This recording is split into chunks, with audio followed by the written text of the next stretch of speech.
Okay, pass me on the right.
Sorry, Ken.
Sorry.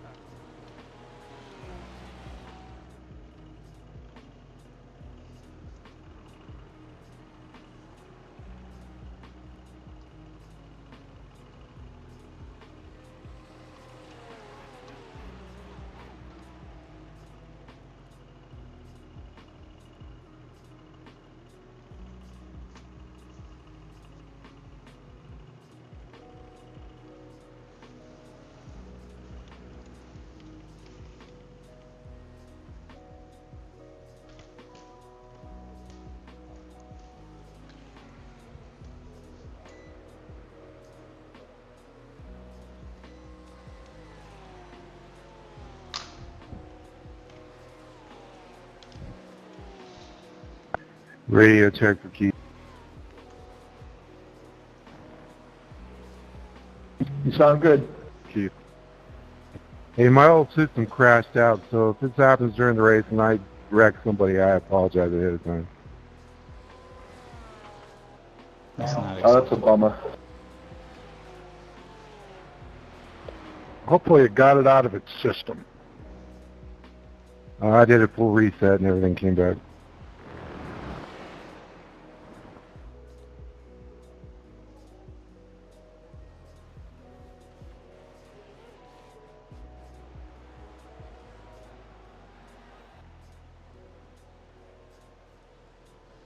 Hopefully it got it out of its system.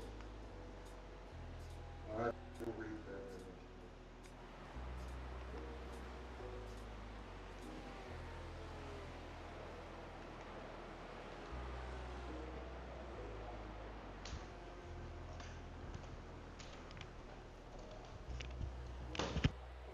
I'm sorry about that.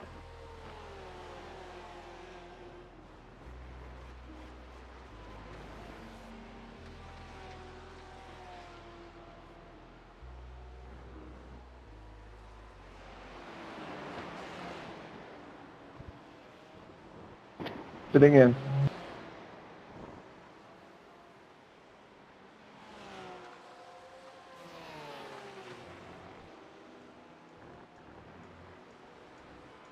Thank you.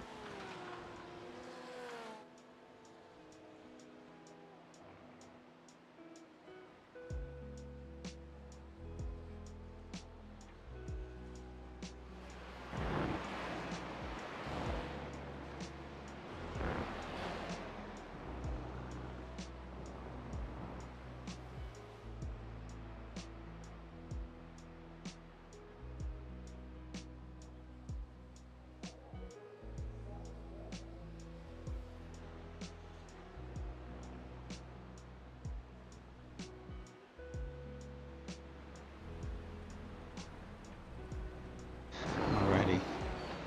Oh shit. Let me see if I can grab a beer. Real quick. Maybe not a beer. I'll just grab a water first.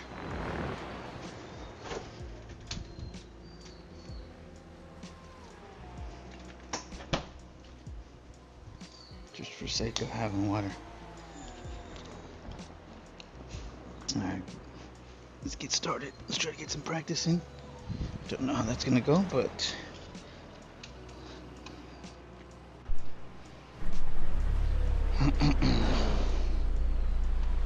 let's see. Let's see where we go from here. Let's get a mic check. Can I get a mic check, please? Loud and clear. Thank you. Alright. There's Dave. Like always. In front of me. Alrighty. Let's knock Your off the exit's clear. OS. Watch the white line.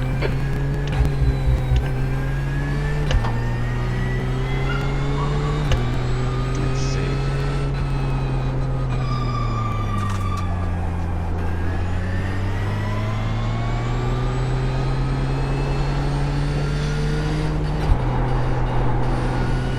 Shit.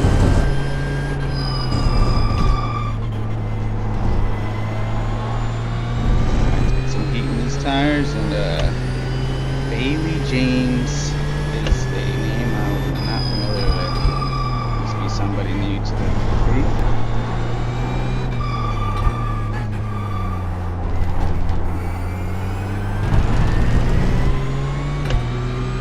Car looks familiar. But we'll see. Let's see if we can get us some decent laps in here. Let's see. Thank you. Oh, fuck.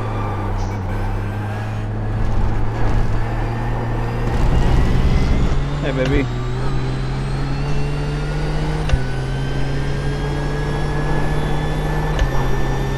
Alright. Let's see what we can put down.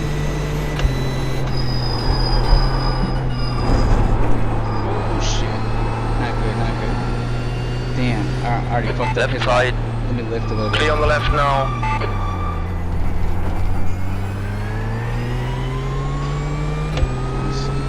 Damn it. I got Leon behind me.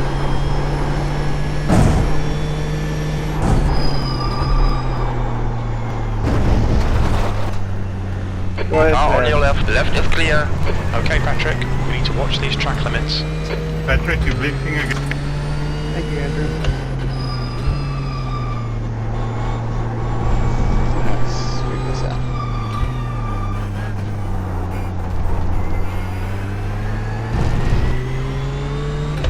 There's gotta be more.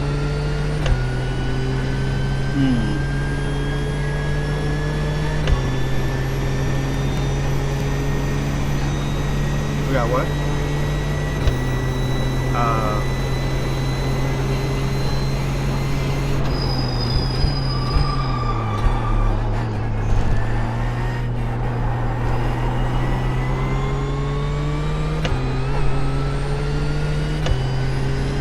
don't know how much longer we got in this practice session, but it looks like I'm gonna need every bit of it.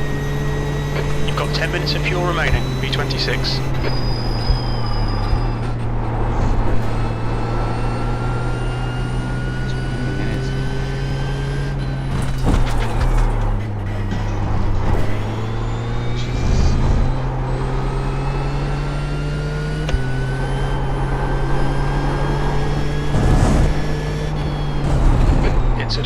Turn 7. Looks like it's Mesa. Fuck. Damn it. Off track of both Track of us. limits. This lap will be deleted. Well, damn.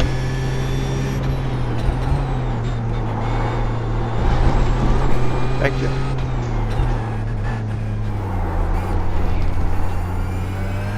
What's that? He asked me if I want one? Oh, I'll take this. Yeah, that's enough.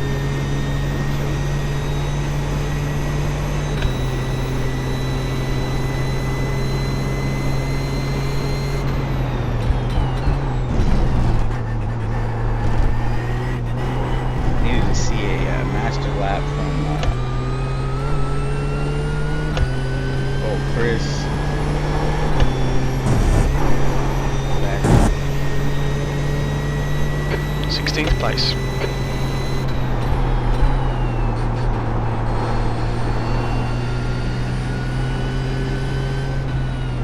Car on your right. Right side is clear now. Ah, fuck. Brad done. So fast, man. And I'm off track. Yep. Watch the track limits. Please, Patrick. You've got 10 minutes left. 10 minutes to go. Idiot. Fucking idiot. How did I get a P18 there?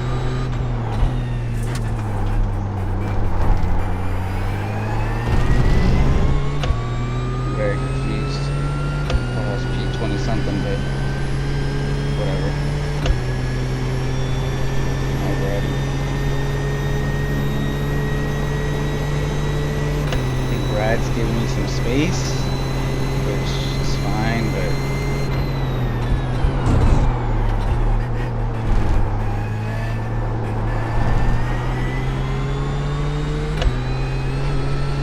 he's hands down one of the fastest on the grid, so it's gonna be hard for me to try There's to. an incident in turn 1. You think it might be Jones, P18. There's an incident in turn 4. It looks like Tim.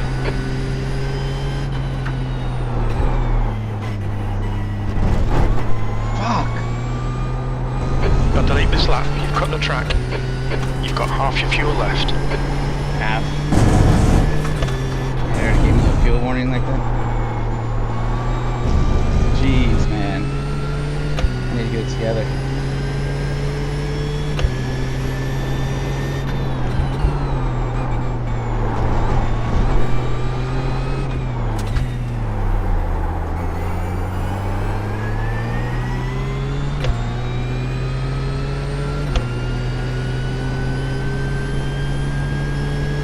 And the voice. Oh wow. And the voice.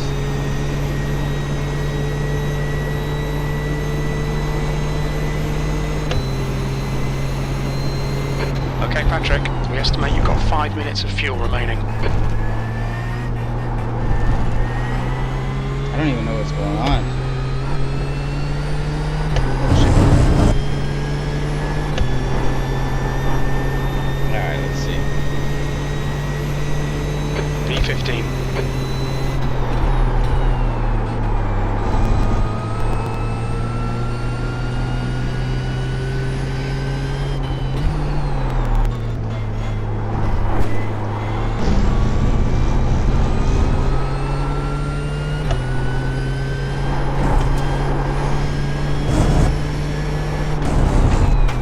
There's an incident in turn 5. You think it might be Jones.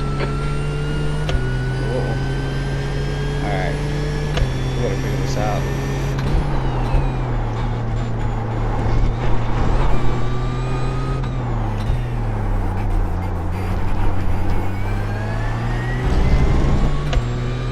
I need to pick up the pace. I have no idea what these relatives are looking like, but I am not doing so hot.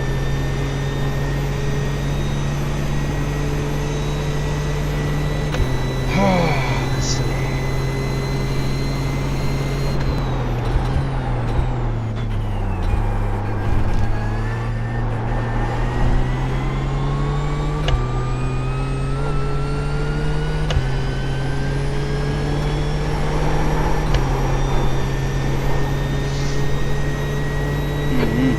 Incident in. Turn 4. Looks like it's Paul. That's your fastest lap to date. You're now 1.3 seconds off the pace. Incident in. Turn 2. It looks like Andrew. Yellow flag. That lap was a 1:22.49. Car left. Left is clear now. Thank you. Fuck. Yeah, I didn't get around that good.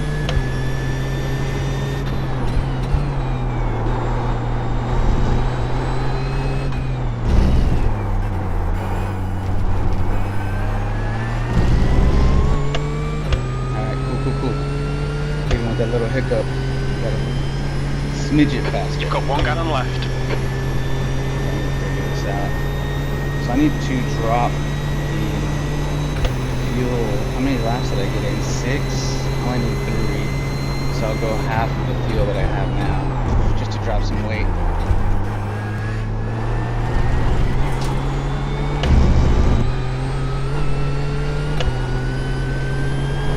Hitting in. Alright, Patrick. 5 minutes to go. 5 minutes left. Sorry. That's your best lap in this session. Very little fuel left. Hit this lap. In this lap.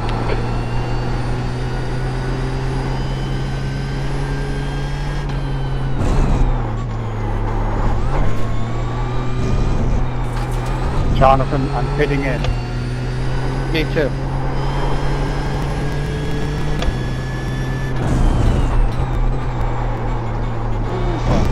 Damn it, lost so much time there. Fix it. That's half a gallon of fuel left. Water.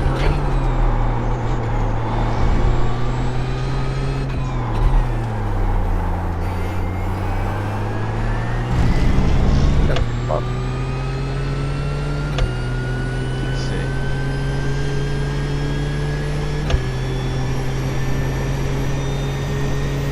Incident in. Turn 10. You think it might be? Go. We're running on fumes, mate. In this lap. Box this lap.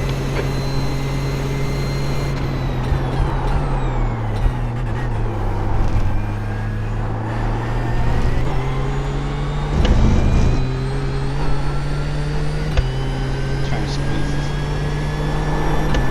Every little ounce of speed I can conjure up. V6. That's your quickest lap in this session. That was a 1:21.72. I need fuel. I also need to go to the garage. Okay, so that put me like at a P6 on the grid. That's what that's looking like. So let's go to the garage. Let's drop this petrol down a bit. Let's see. If we need 3 laps here, it appears we only need like, I might put like 3 gallons of fuel. That drops the weight down a lot, significantly. So we'll see if that sticks. So then let's save that as the new quali setup. We'll save it, overwrite it. We'll see. Hopefully.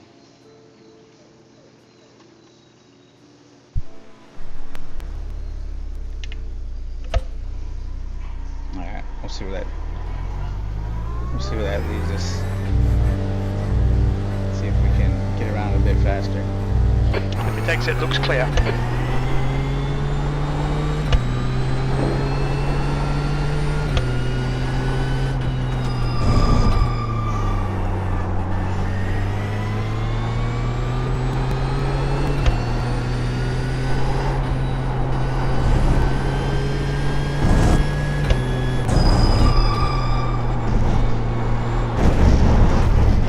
Jesus.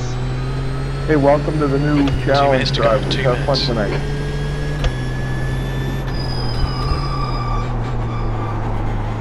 How do I get rid of this fuel alarm? What, baby? And that whiskey kind of gave me a headache last time. I would rather the whiskey, but I'll drink the whiskey. I still would rather the whiskey. Just because I'm gonna chug the shit out of those. And then I'm gonna have to go to the restroom and get raised. I don't know how I'm gonna make that happen. I'm gonna throw my race away.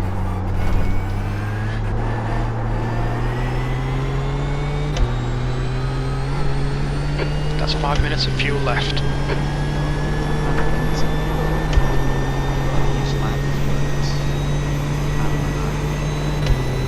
Eighth place.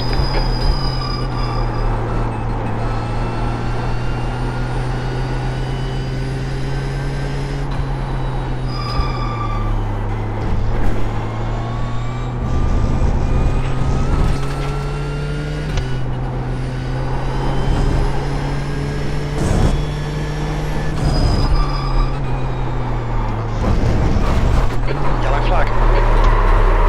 Mind these track limits, please, Patrick. Jesus. Idiot. Toby, what's going on, brother? How you doing tonight? Shit. Oh, man.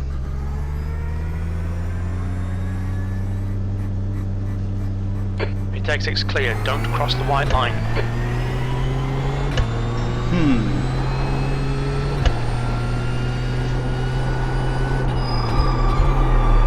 Jeez. Cold tires.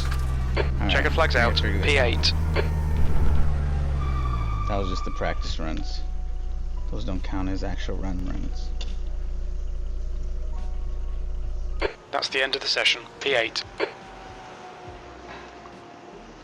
Oh. But I will say this is the first time I've ever lowered my fuel level, so I can try to have a decent run at the at quali. So that's the goal here. We'll see. We'll see how this goes. Oh wow, quali's already started. Just relaxing before tonight's race. I might cancel my stream. Had a hard day at work. Lay it on me, Toby. No. Ooh. Rare. Oh. Oh, I got you. I was like, it's gonna be a strong one. No. I only had one shot, so I still have to Sprite too. So. Got you. Thank you. Oh. You'll probably feel better once you get going, Toby. Just give you a hand the rig. Okay, Patrick, we've got You can 3 thrust a little laps to bit. set a decent time. You'll be good, brother.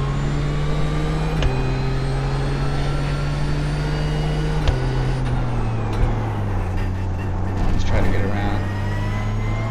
What the hell, bro? Well, that's some bullshit. Yeah, that's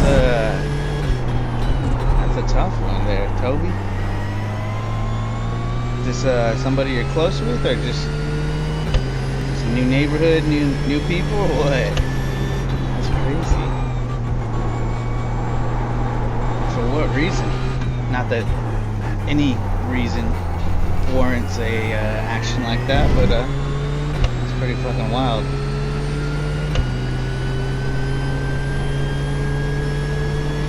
I don't know if that's a safe neighbor to be around, bro. Just saying. I don't know if I want that guy being my neighbor. He's willing to do that.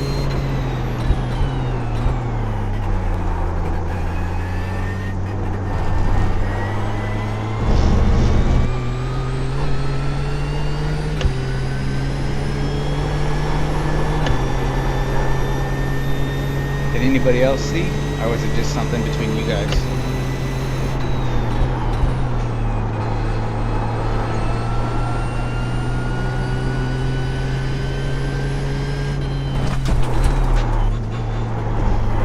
Pineapple?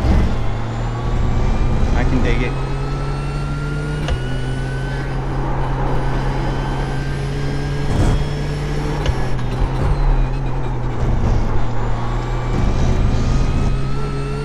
Who's hitting on that sort of... Oh, fuck that.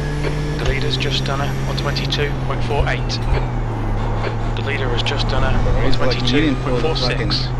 The gun out leader's on just him. done a Yeah, that shit ain't cool at 121.79. all, brother. Oh, The leader has just Good done job, bro. a 121.06. I'm glad nothing happened, you know? Like, I'm sorry that did happen to you, but I'm glad, everybody's safe. Yeah, Yeah, that shit ain't cool at all, brother.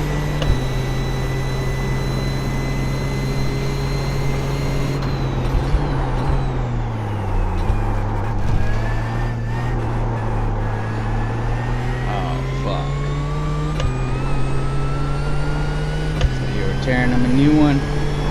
Let's go grab the gun, huh? That's some bullshit. Well, 13th place. Only he's 2 where he laps of needs to fuel be, left. you know? You've just done a Off the streets. 22.81. Did you recently move, or is this somewhere you've been for a minute?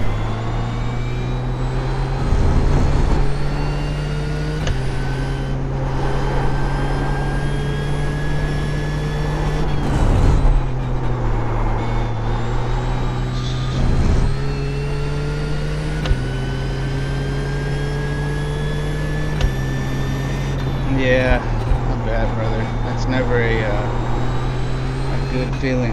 Feeling kind of hopeless like that when your life is literally in somebody else's hands.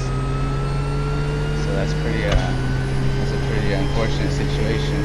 I'm sorry that happened to you, but like I said, at least he's where he needs to be. Ah, okay. So this is an ongoing issue, I'm assuming.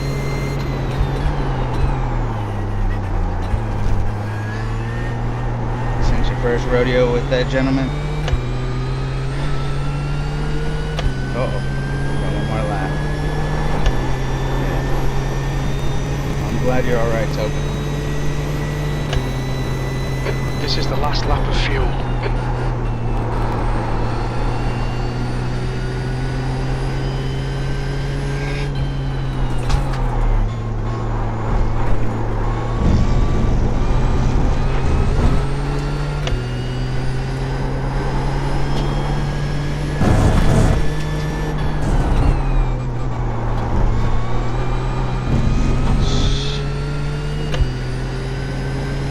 Time, brother Toby. If you need to talk, I'm right here, brother. Yeah, but I'm sorry to hear that. That's real shitty. Like you said, man. He's where he needs to be. So you should be able to sleep good at night, you know?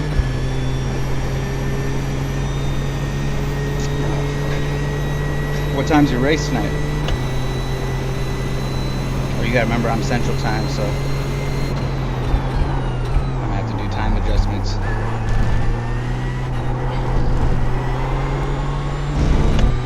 Half a gallon remaining.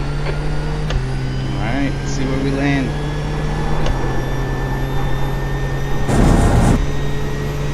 Where do we get? What's the outcome?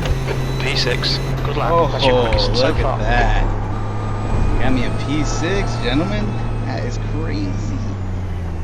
I've never qualied so high in my life.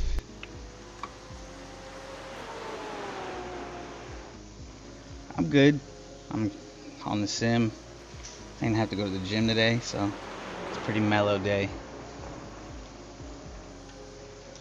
Let's see what the results are. Info, no. How do you, oh, the laps. Okay. So I'm about,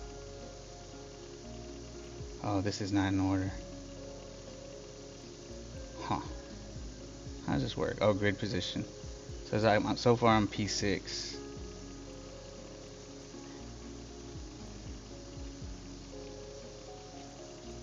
Alright, just got demoted to P7. So let's see what's going on over on the old intrawebs. Let's see. Huh. PCA.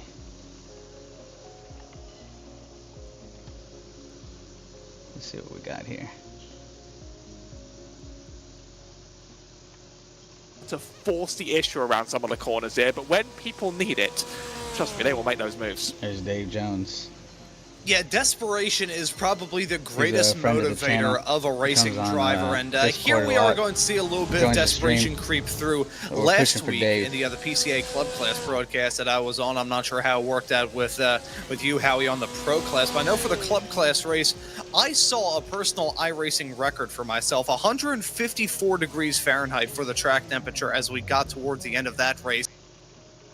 I find that you often know better on the track. Not actually. Not include our championship points leader of Brad. Some good times here. Let's see. Throw. Harpreet Bath is continue. Ken Eskridge was actually a race look, I winner got some earlier on this points. camp. To an Look at American that. doubleheader to complete this season. I'm We'll have in to keep an top eye as to whether or not 10. that form will continue. That's Ken Eskridge crazy. was actually a race winner earlier on this camp. I didn't Those know I was racers even as on we the get into the points. final two races here, but that is a massive gap for Brad Dunn, and That's crazy. it's been a good season, I couldn't hasn't even it, finish a for race at the that beginning of driver. this. He's been able to grab 3 wins. The only driver to get more than one was Justin Carney, who's actually on back-to-back wins after triumphs in Alton Park and Thanks. Suzuka. But now, Thanks, Ken. as we head off into an American doubleheader to complete this season, we'll have to keep an eye as to whether or not that form will continue. Ken Eskridge was actually a race winner earlier on this campaign as well. Thanks, Ken. To the rest of your top Man. 10 there. Currently in the midst of qualifying right now. Reminders to those tuning into this series for the very first time. 10 minutes solo. These drivers have 3 laps to try and get the job done. And here's how it stands right now. Leon Snyman is currently a provisional pole sitter as it stands at the current moment, looking to grab just his second Ken, pole you're a here in this lifesaver. Series 15 That would've campaign. went all Les down the Carmichael drain. is currently set to join him on the front row. Harpreet Bath is in row. Harpreet Bath is in third. Justin Carney That's the in end of the fourth, session. with P7. Vernon Messer running out your top 5. A very intriguing top 10 here, Howie. That does not include our championship points leader of Brad Dunn. Do a little bit of time, but he is in the pits. I actually do wonder maybe if let's he's see where locked we're into at. that Hello 12 drivers, form. welcome to the warm-up The drivers PCA meeting Sim for Racing the World 7th Series and 15 second final has been a Series 15 stormer. We've race seen at Road amazing Atlanta, racing week also in known and as week Hot out. Atlanta. And although there's only been 3 Remember not to drivers to grab advance race into wins empty through to this spaces, point fill in the the gaps for campaign. missing cars when forming up and pacing. Just maintain I was pace able car to speed keep my and spot starting grid at distances to P7. the next car ahead. On the green flag, accelerate Yeah. as much as the car ahead of you allows for, but wait until you reach the starting line before you step out of line to begin Yeah, passing I and want to say racing. it was a little less than 3 pounds. Even after the like initial green 2.7 flag or start, 2.8 you may or something not like step that. out of line to begin racing until you But very reach the close to starting 3. line, or you will be I was going to take a penalized picture for of it 15 too, seconds but I stop and hold. figured we knew. Keep the field in grid formation as much as possible, taking care not to overtake or crash into the cars ahead. P2 must take care to lead the left column from slightly behind the pole sitter because iRacing will black flag you if your nose crosses that line first, and live race control will not clear it. As always, enhanced penalties apply in the orange zone, which starts from the grid and ends for you when you begin your second lap. Penalties given for violations that happen here are enhanced to a 15-second stop and hold, so take care driving through your first lap. From there on out, all penalties will be drive-through. Let race control know if you must start from the pits. You may proceed out of your pit box when instructed by iRacing.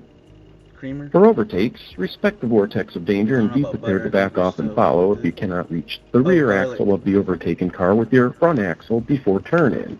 Remember, the hole you see ahead is closing rapidly.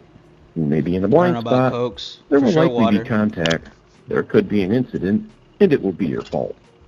Also respect local cautions. Avoid passing or recklessness near other incidents and pass by safely before you resume ordinary racing. When communicating with live race control, please use either @drivers or @all teams, as these are the only channels live race control can hear you on.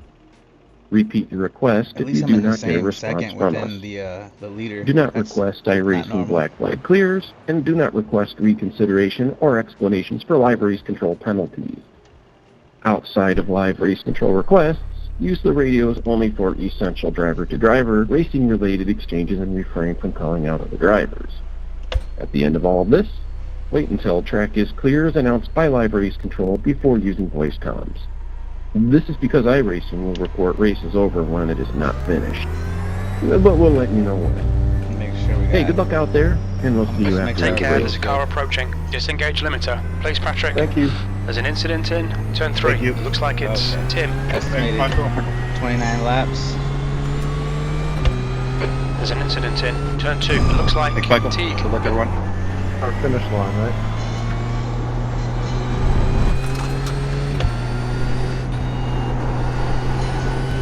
Yo, Ken, you saved me, brother. I completely forgot Leader about has the just field. done a 126.71. See, on this track, is there only a single start-finish line? Probably should go Yeah. before the race Correct. starts. Yeah. The leader's just done a Thank you. 122.94. I'm gonna go to the restroom real quick. It's not worth this practice. Hold up, let's see if I have time. I hope I have time. Yeah, I do. Y'all I'll watch them for a sec. I'll be right back. I'm gonna go take a leak. So I don't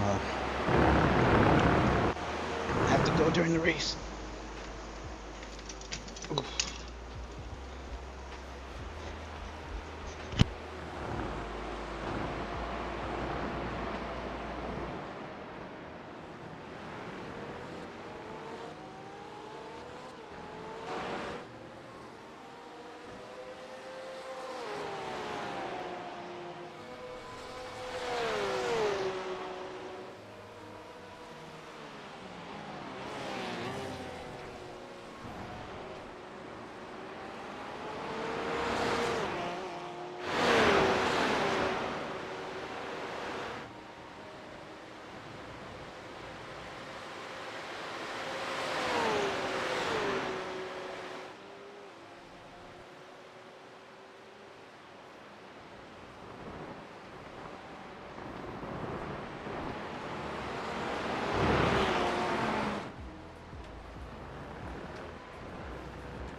Good luck, everyone.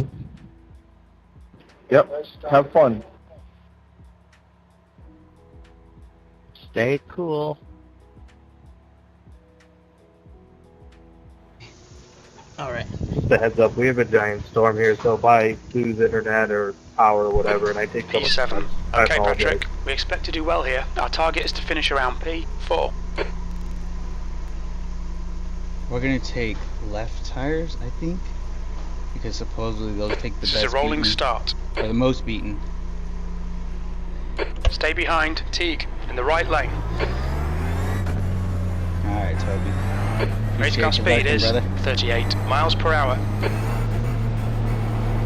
See how clean we can keep it. They are Stay harsh calm, on penalties focus. here.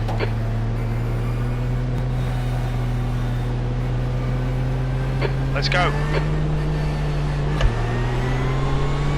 we go.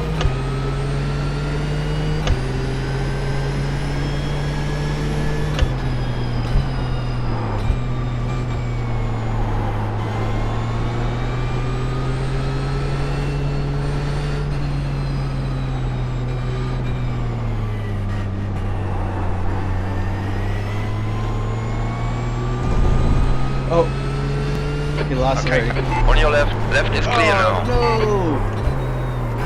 On your right. Right side is clear. There's an incident in the S's. Dude, he Looks like turned into me. Schumer. What the hell, man? Thanks, Start's Toby. okay. We're still in this. You're canceling your stream? God damn, I better not get hit with the penalty. That wasn't my fault. He turned into me. He was avoiding the other guy, but he turned into me. Like, I didn't... The guy in front is Messer. We'll see. We'll see what race control says. Damn it. can't have a penalty. It's gonna ruin my race.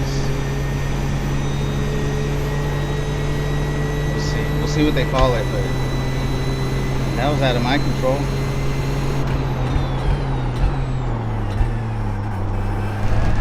I'm gonna have to find a way to catch up. That guy was driving really aggressive. That blue and red car. I seen it in practice too. He was just on cold tires, just doing the most. 6th place.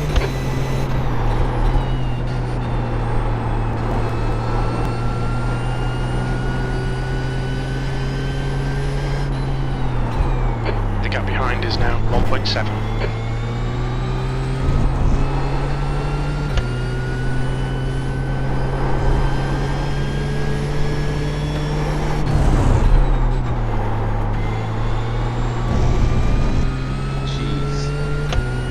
Try to make up some time because that little incident messed me up. I think I had to brake a lot there. It's alright. We're still in the race. Cars in one piece. We're okay. We got some Eagle Rare.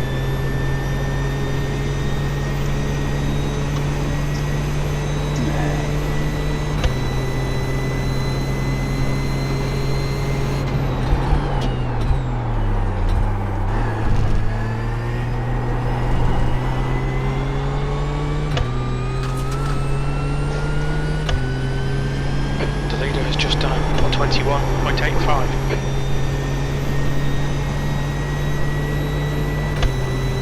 The guy behind has just done a 122.34.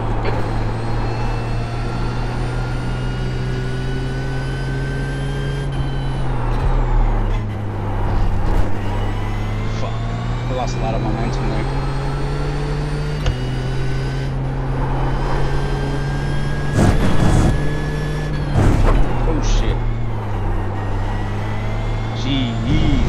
Curbs, man. We think your pit window for refuel will open after 22 minutes and closes after 42 minutes. The gap behind is now 0.8. Oh, wide. Jesus. Fuck. If there's a turn to get right, it's this fucking turn. I'm gonna hold the inside and hopefully I can keep him from taking that spot from me, but shit, man, that sucks.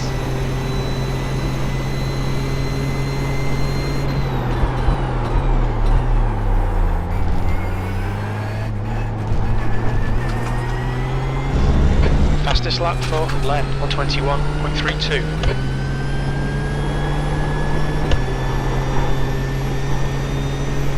Let's see. P6.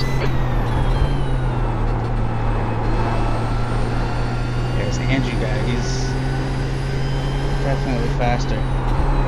Oh shit, oh shit, oh shit, oh shit, oh shit. You cut the track. Keep it nice and tidy.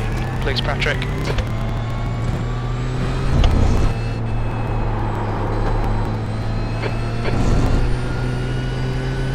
Damn. So I downshifted and turned at the same time. That was not good. Fuck. Idiot. Bonehead move, bro.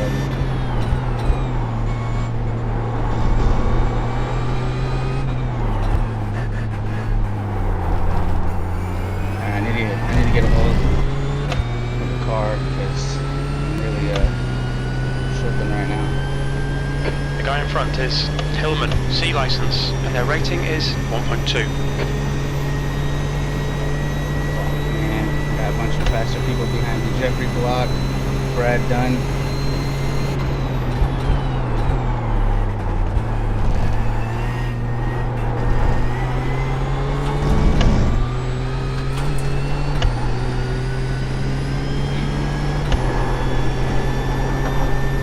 The gap to E8 behind is increasing. It's now 0.8. 7th position. I need to be careful when I downshift because these hills right here are definitely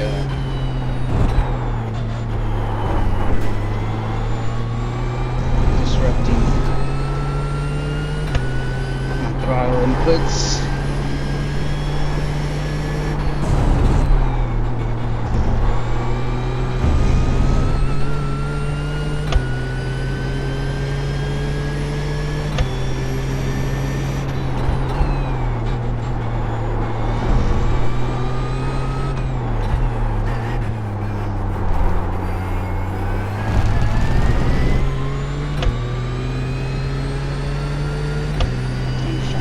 Okay, so Brad Dunn got in front of Robert. But where is the other gentleman? What's his name? You know, something must have happened to him.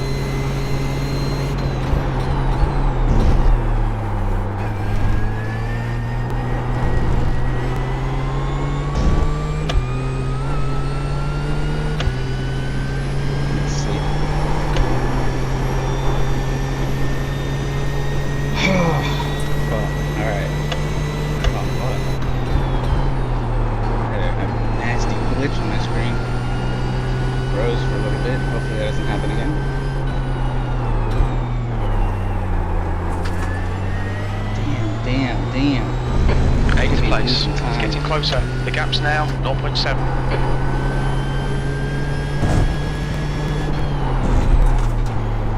I need to figure it out. I'm losing the back end over there. I need to like turn down the brake bias or something.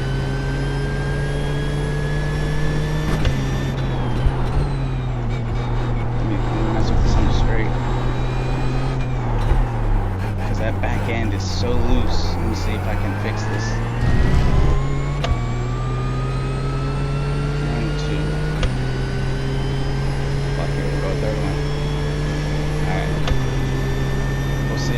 That helps.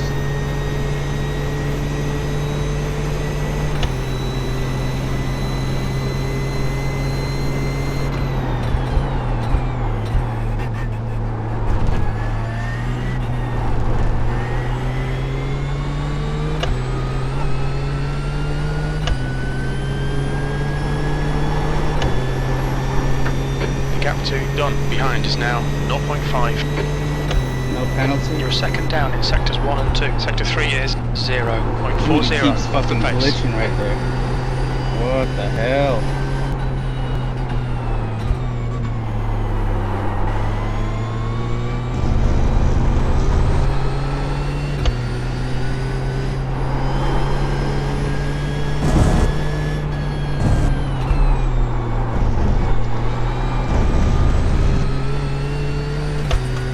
Keeps glitching at turn 1, I don't know why.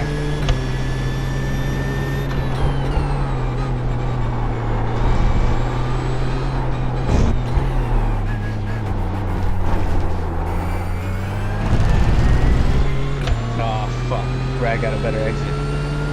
He's gonna use that slip, he's gonna slide right on around. Oh, I'm gonna be on everybody's highlight reel. Car on your right. And I'm gonna have nothing but low lights. Still there. Stay there. Still there. Still there. Hold your line. Still there. Clear right. I had to lift.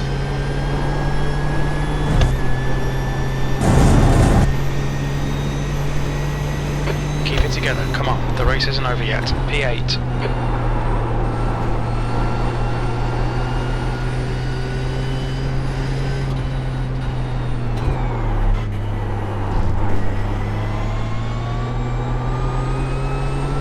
Okay, Patrick, the next car is done. D-license, and their rating is 0.9.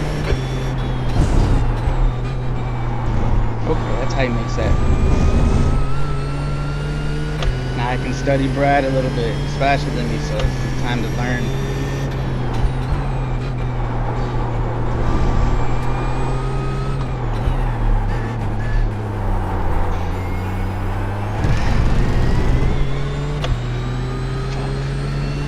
Brad pulls away from me.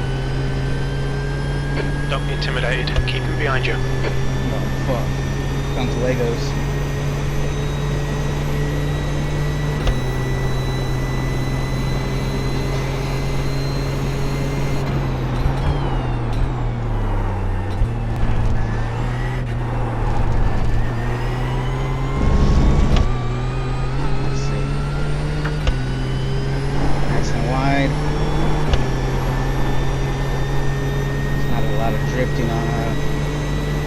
Your lap time was 1:22.95.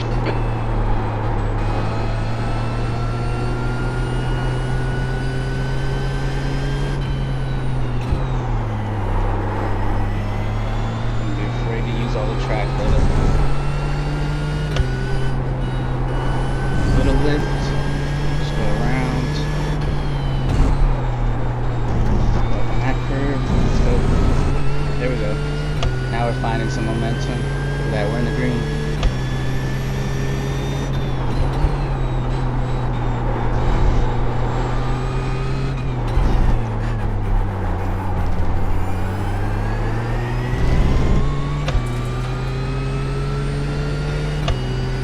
Just don't want Brad leaving me behind.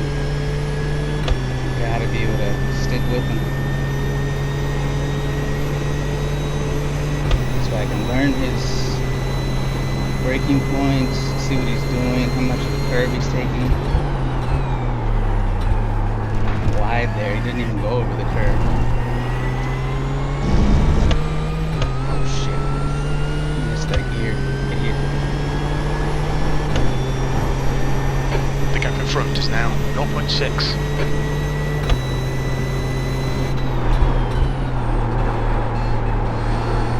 Let's go.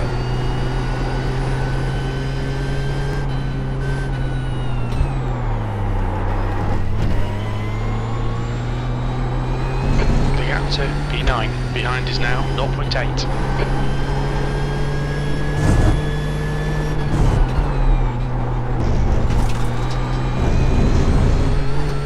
Okay, so I'm gonna take more of that curve. I need to not be afraid to take that curve right there.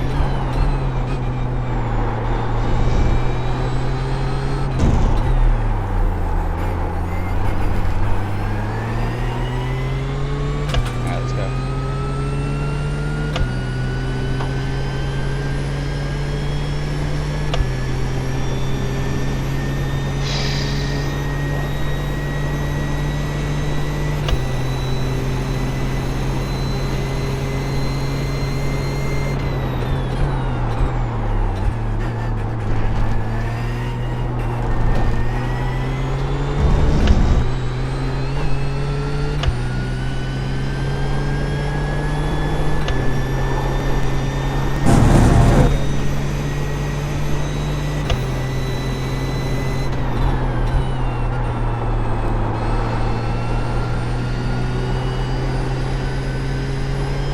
Lift, downshift. Here we go. Nice. He fucked up.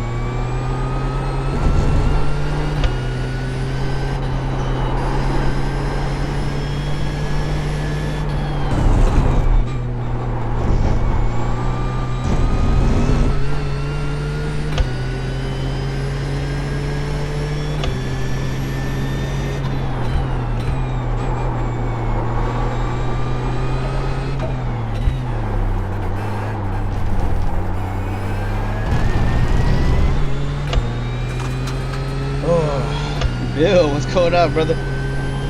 Yo, I'm top 10 in the league. Well, I'm in the top 10. I think I'm 8, 9.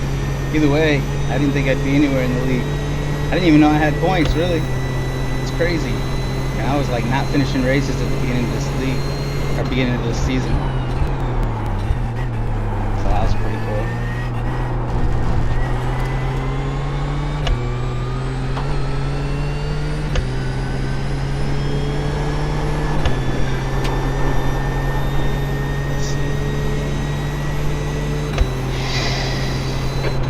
Place. Gotta try to nurture these tires a bit.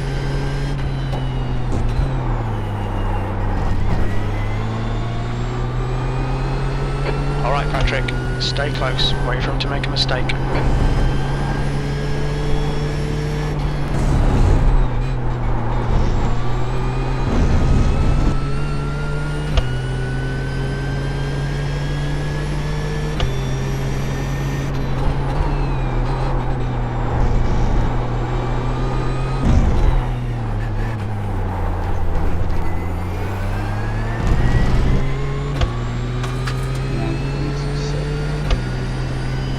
I appreciate it, Bill.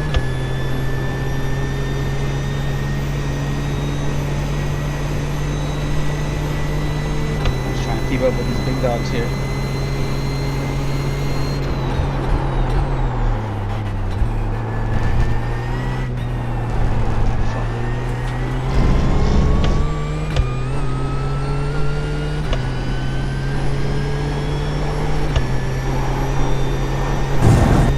Shit, fell off a little bit.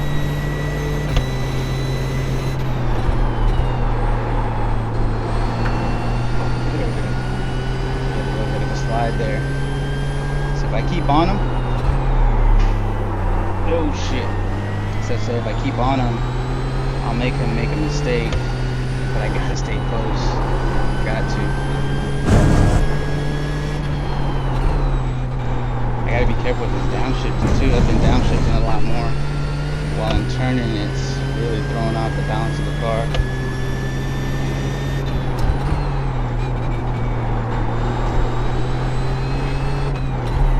Trying to get my shifting done before I come into the turn, but I'm trying to make it work.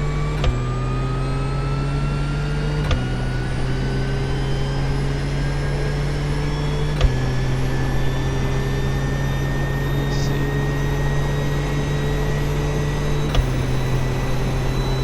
Alright. P8. It's a healthy P8.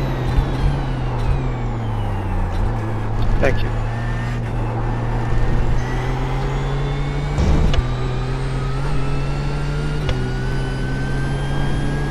How did your water ordeal come out? You're second off in sector 1.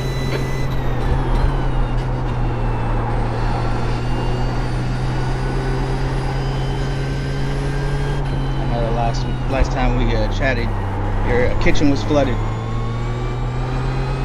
The gap to done ahead is now 0.9.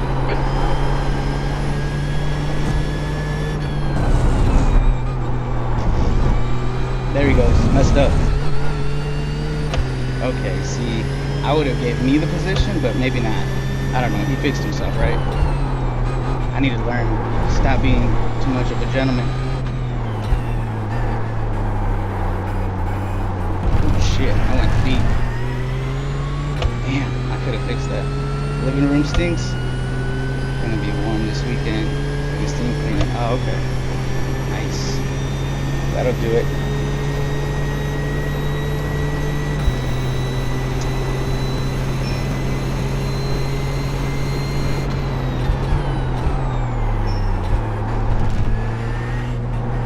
Everybody's scrubbing their tires, so I need to drive a little bit more modestly. But I want to stay close enough to where he's not comfortable.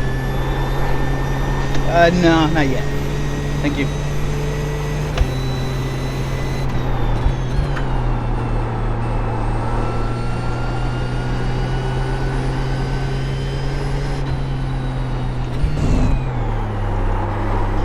Yeah, I'm starting to slide. So Can't find a way around, we're losing time. Go to the pits and change out my lefts. So that's what I'm going to do this go around, is change out the left tires. I'm going to try to be a little bit easier on the tires. I feel like I'm scrubbing a lot. And, if anything, I want Brad to make the mistake. Because he looks like he's pushing, but he's only pushing because I'm near him. He's not pushing because he wants to. Obviously he wants to make some time, but... There's an incident in turn 7. It looks like it's Joe. Joe working stuff. Oof. That's Legos.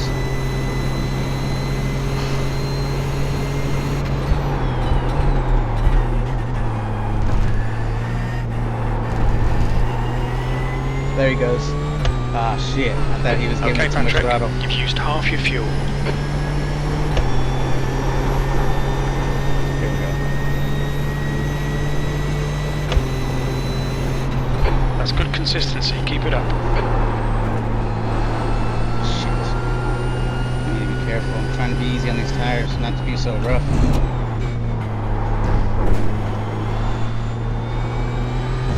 The gap to done in front is now 0.8.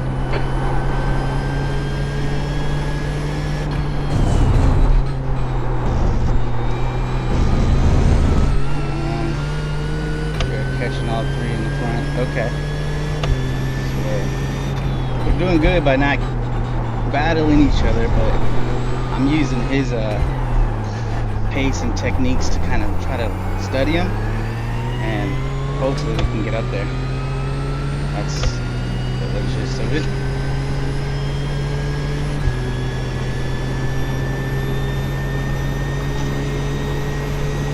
Alright, 21 minutes in. Is the pit window even open?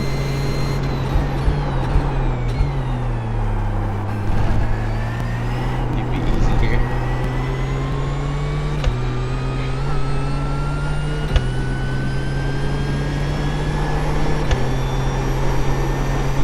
Alright, 'cause there's a nice little gap between myself and P9, but I still want to put some pressure on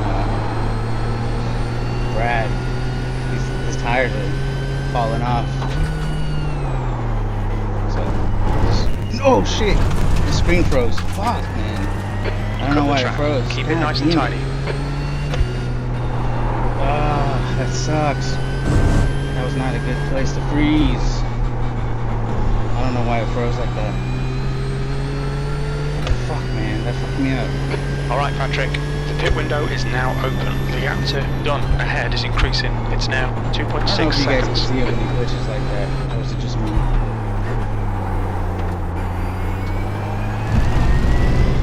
Alright, now I got some juice.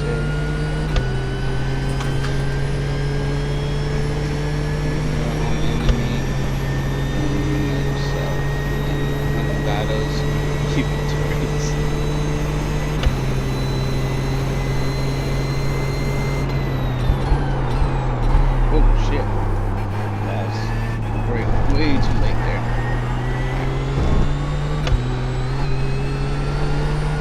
Shit, man. I need to be careful. I don't know why this screen keeps glitching on me. Thank you.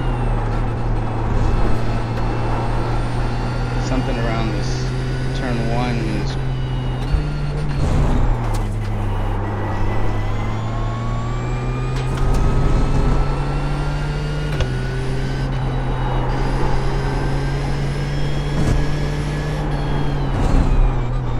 hopefully I'll slow them up. I can make some time back. Read the Art of War. Not all of it, but the clip notes.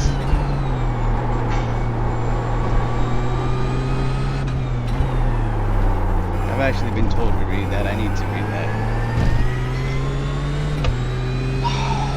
What's going on up here? Carl Best. Oh, he's P26. I was wondering why he was riding so far out to the right. Yeah, I'll give it a read. Let's see. The car in front is a lap behind.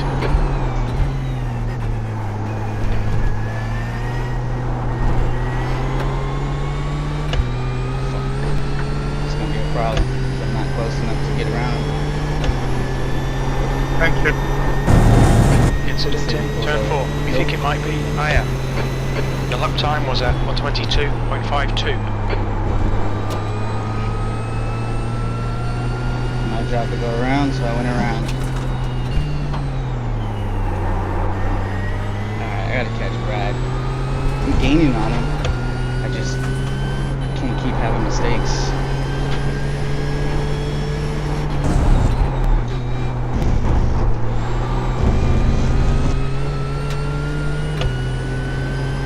The race is The gap to done subpar ahead is so now far. 1.8 seconds. I'm still in P8, chasing down these guys, but I will say that they're significantly faster than me, so I'm not in bad company.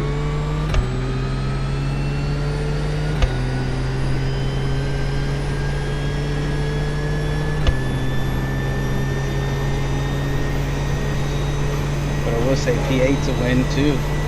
You gotta remember, I was getting P23 and DNFs at the beginning of the season.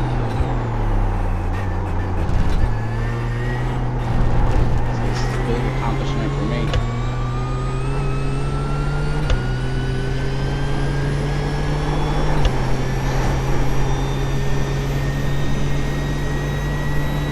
Sector 1 is 0.8 off the pace. Sector 2 is 0.43 off the pace. You need to find a 10th in Sector 3.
Sector 1 is 0.26 off the pace. Sector 2 is 0.40 off the pace. You're a 10th off the pace in Sector 3. Catch the traffic in a good way.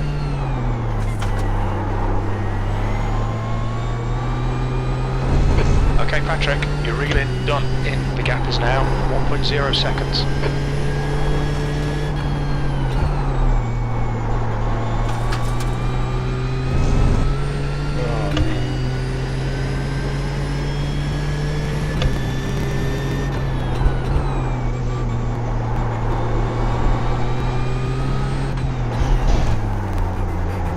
Alright boys, we're back at the party.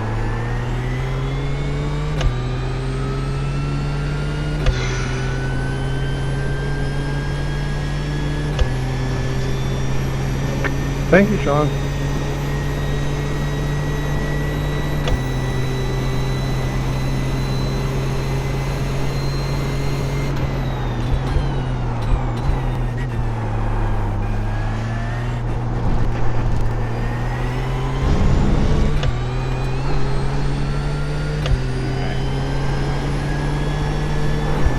It's not where you want to lose the boys.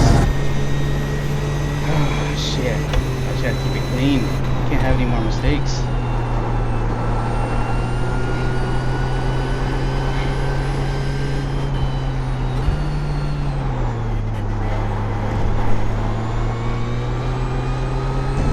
The gap to 7th position. Ahead is now 0.6.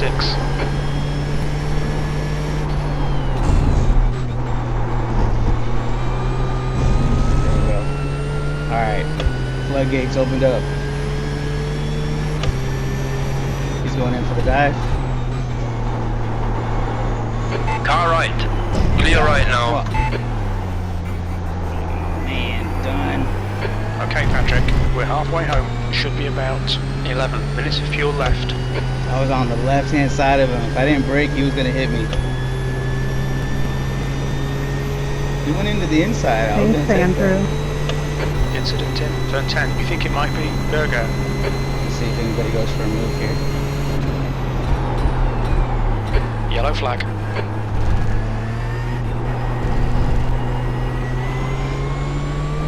Oh wow.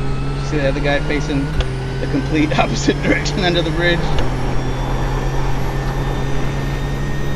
I'm gonna scare it done. You've just done a 122.92. Sector 2 is 0.7 off the pace.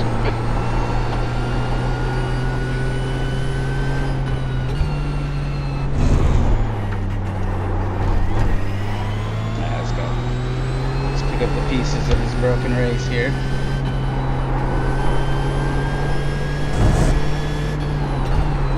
Oh shit. Yo, I almost lost that. Here we go. What's this? 10 minutes of fuel What's remaining. this, Sherry? Okay, Patrick, this bastard's holding you up. You've got to find a way past. Car right. The right is clear. Right side is clear now. Yeah, this keeps freezing on me. Like I just had another nasty glitch. right. Let's see. Hey, you're a lapsed car. You're kind of aggressive there.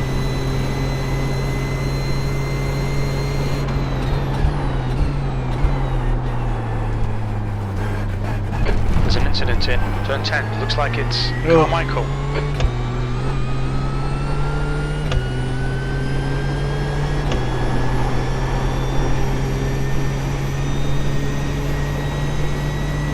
Trace control 912 just got hit in chicane.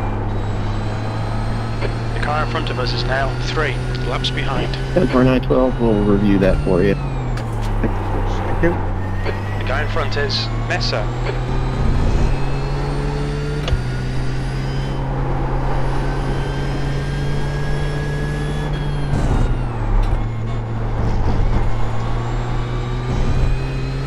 Jeez. We made our way to what, P4?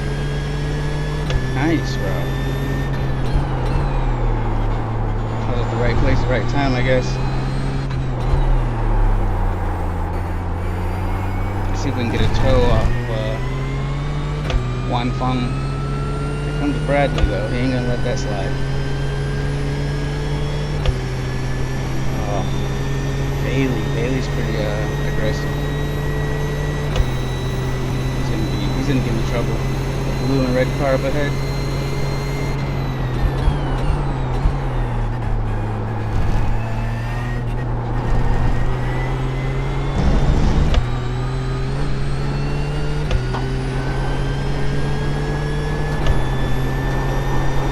The gap to P5 behind is increasing. It's now 2.4. On your left. Clear left. P4.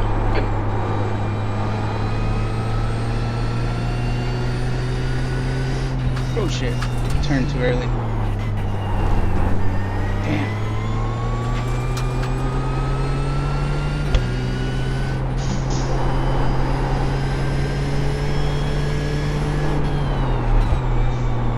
Oh shit. Wide. I need to be careful. I can't be pushing too hard. The next car is 2 laps behind. I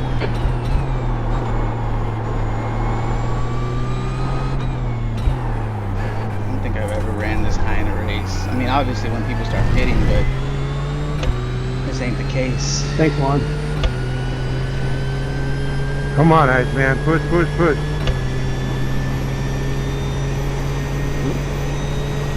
My fault. I didn't do anything. Oh, that was my fault.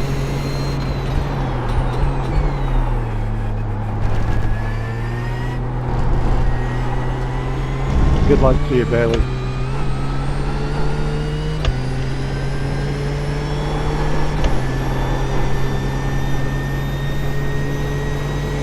P3.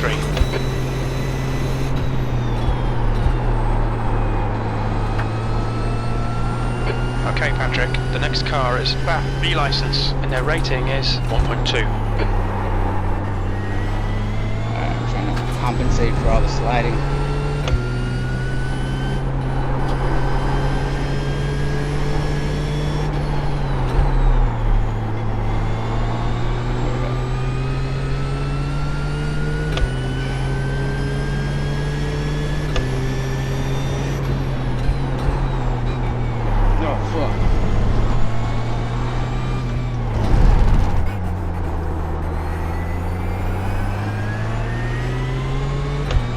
Car is on your right. Stay on your line. Still there. Stay there. Clear on the right. Fuck, I ain't coming for fuel.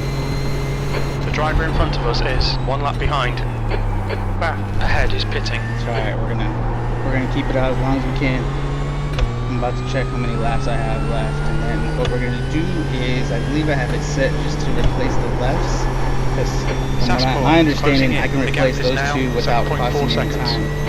So if I can get some new left tires in, so be it. These lefts are taking a beating now.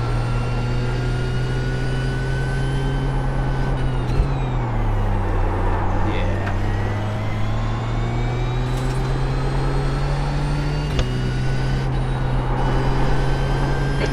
Patrick. 5 minutes of fuel remaining. 5 minutes.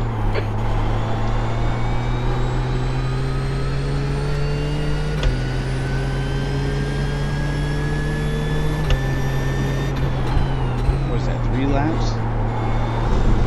So I could literally go 3 laps without having to pit. I'm gonna try to take it as far out as I can. So, estimated 3 laps. So if I go, I should be able to bring it home if I go 3 laps. I don't know. 2 laps would be on the safe side, huh? I don't know. Let me see where I am.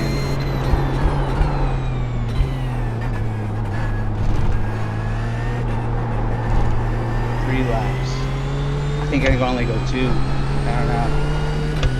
Because I'd barely be sputtering in if I push it to 3.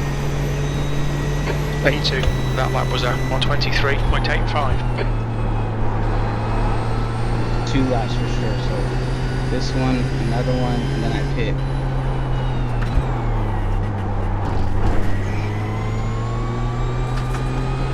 The gap behind is now 7.0.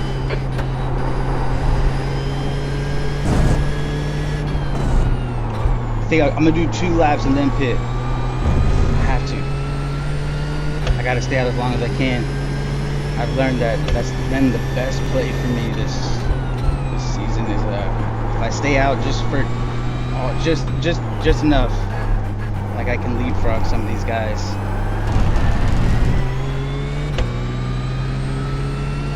So I'm gonna do this lap, one more, and then I'm gonna pit. I think that's the plan. What happened? The dude disappeared. Where's he at? Uh-oh. There's an incident in turn 10. It looks like Andrew. Okay, Patrick. The next car is 1 lap behind. All right, one more Bill, and I'm pitting. Thank you, Carl.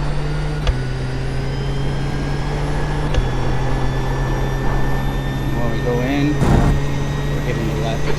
Very little fuel left. Coming to the pits at the end of this lap. Box this lap. Sector 2 is 0.8. Off the pace.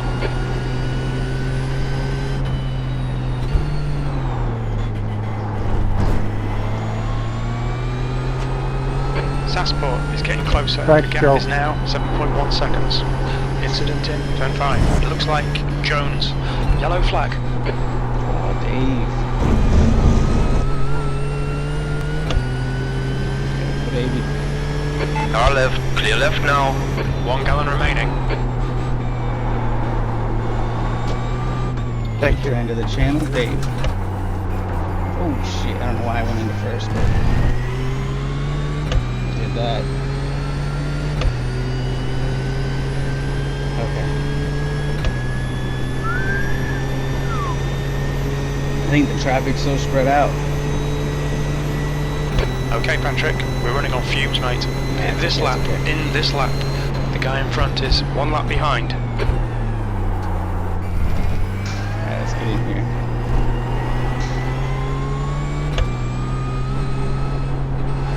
Oh shit. Oh! There's a car rejoining in front.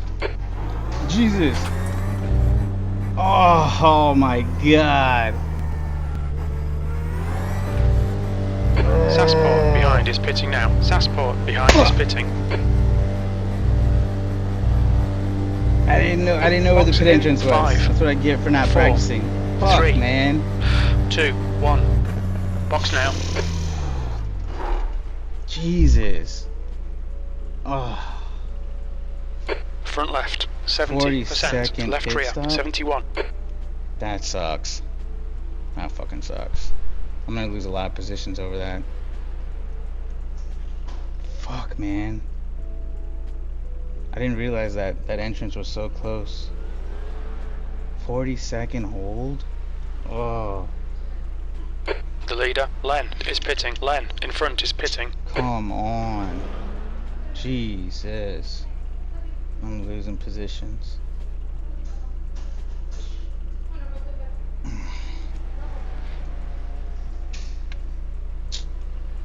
Fuck.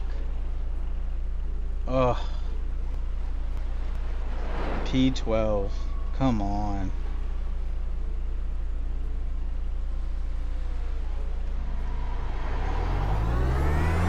Jesus. There's traffic behind. Car on your left. Clear left.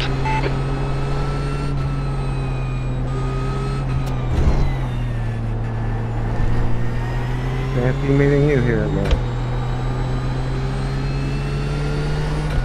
Yeah, that cost me so much. That put me out of the race. Jeez, man. Jeez, that sucks so bad. That sucks so bad.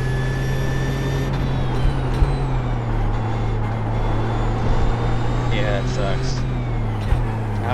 That was my bad. I fucked up. That's what I get for not Patrick, practicing. the next car is Teague, and their I had rating no is idea what that pin 1.3. was. I should have kept going at that pace, man. Fuck. The gap ahead is now 1.3 seconds. Jeez. Nice pass.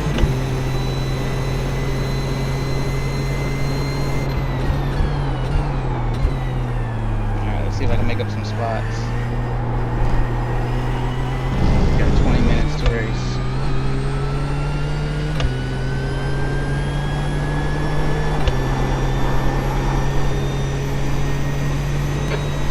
Place. Wow, I lost what? Come on, 17, keep it 15 together. positions off that pit stop? You gotta be kidding me. Worst pit stop ever. Goes to me. I guess that's to watch the track and stop watching you.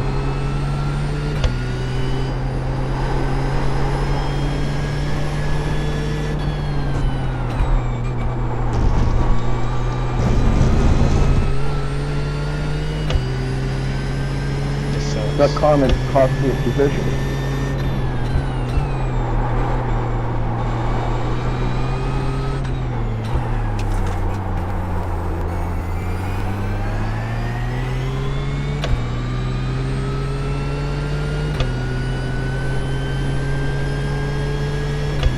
Ugh. That is a gut punch, bro. That was such a fucking gut punch.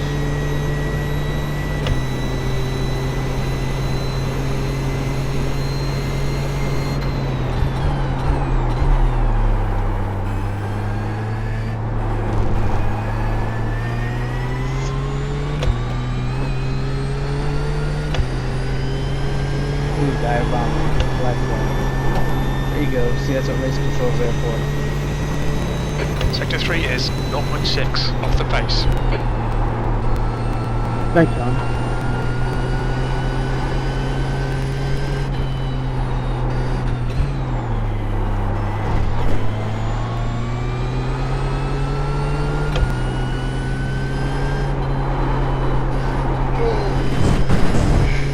Okay, Patrick, 15 minutes left. That's 15 minutes. 15 minutes to fix. Stop the bleeding. You're reeling Teague in. The gap is 0.5.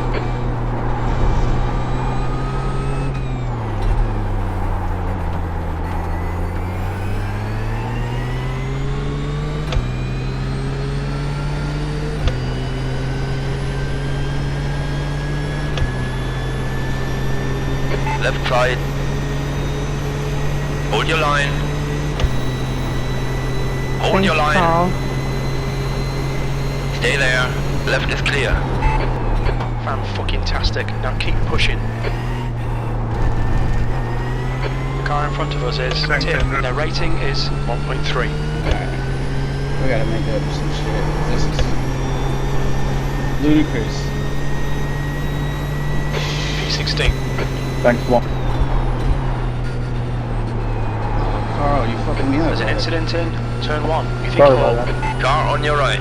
Clear on the right.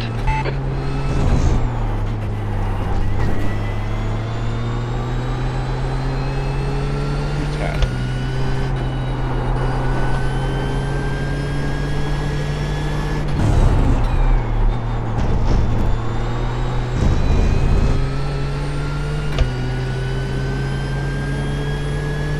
the gap to Tim in front is now 0.7.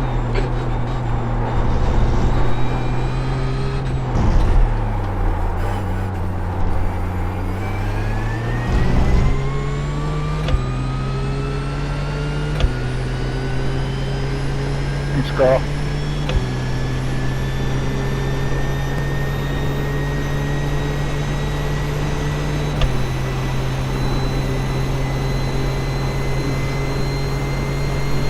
On your right.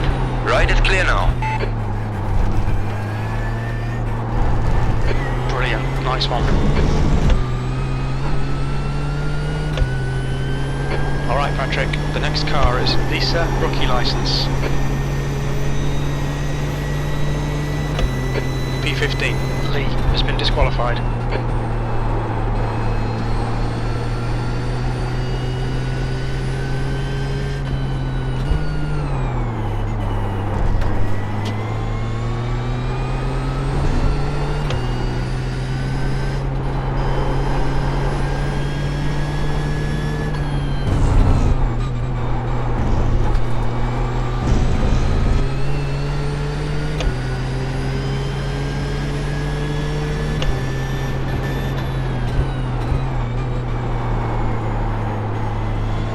Look at him. I'm about to DQ out.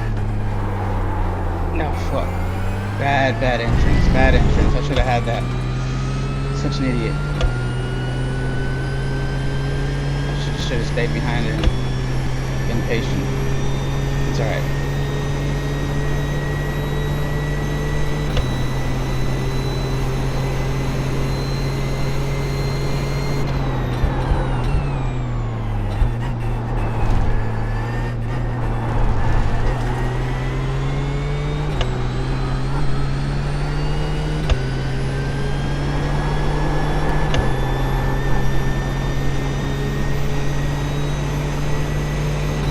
Sector 1 is 0.36 off the pace. Sector 2 is 0.7 off the pace.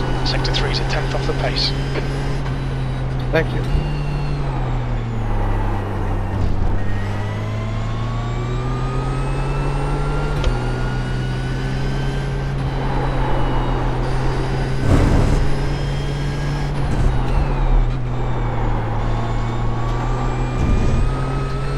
Right side.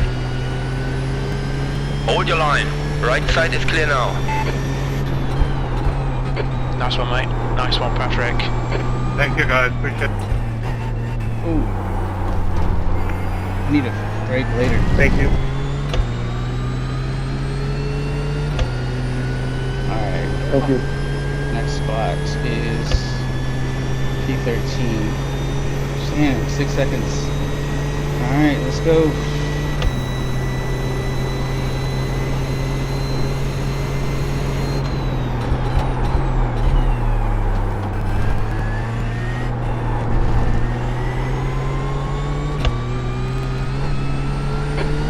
Remaining 10 minutes.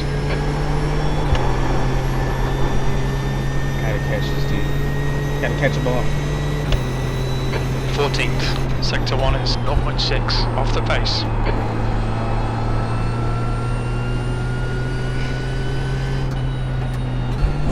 Thank you. The gap to 15th place behind is increasing. It's now 1.1.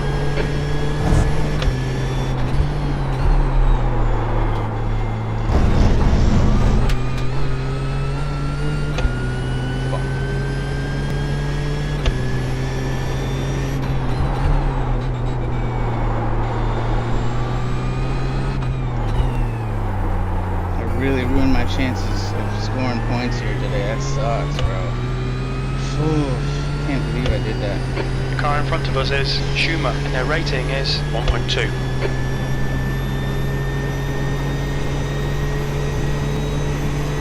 All off of the pit entry. The next car is 3 laps behind. I will say I had no idea where that pit entrance was at, so that was my bad, my fault. Yeah, I just flew past that. Okay, Patrick, there's a car exiting the pits, heads up. Sector 2 is 0.47 off the pace.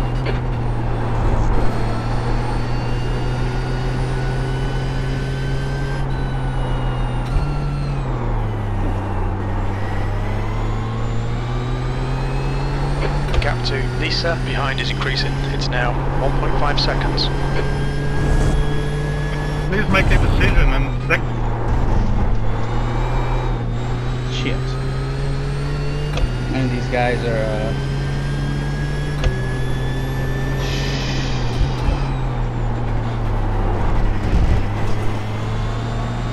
On your left. Clear on the left. Keep it within the track limits.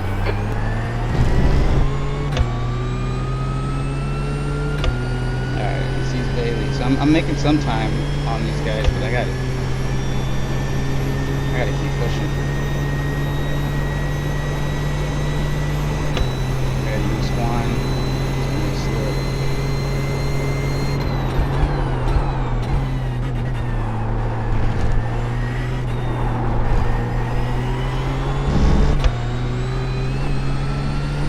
Schumer ahead is pitting.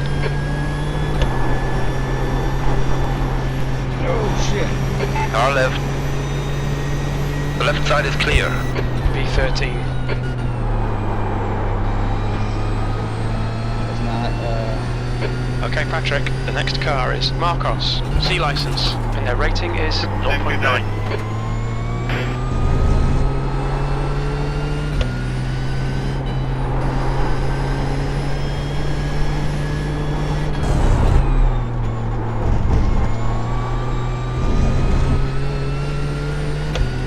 alright, Keith.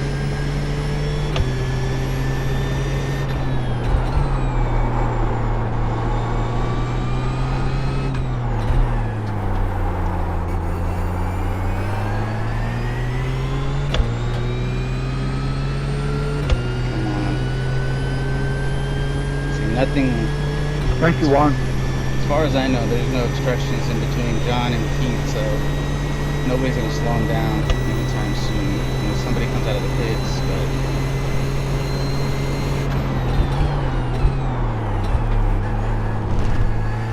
somebody just got past Juan, so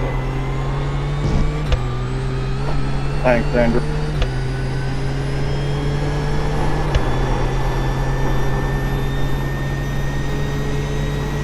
Sector 1 is 1.2 off the pace. Sector 2 is 0.5 off the pace. You need to find a 10th in Sector 3. trying, brother, I'm trying.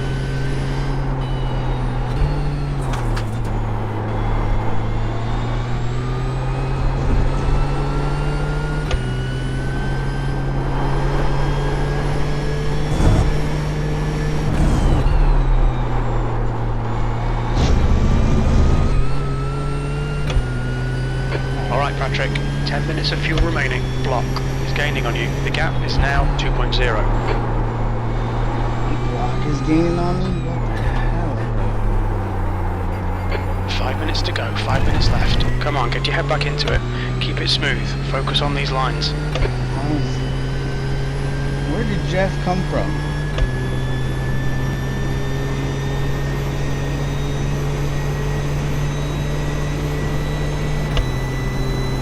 Oh man.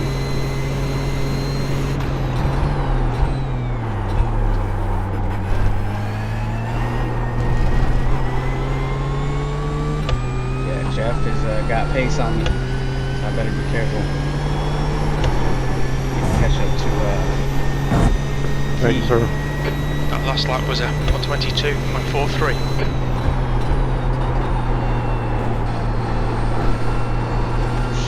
Tim, you go ahead and get round 10. There's an incident in turn 5. Looks like it's Paul. Don't worry about me back here.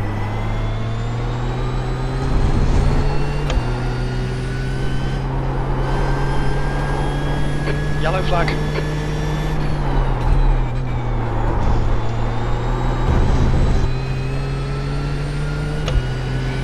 Right side. Clear on the right.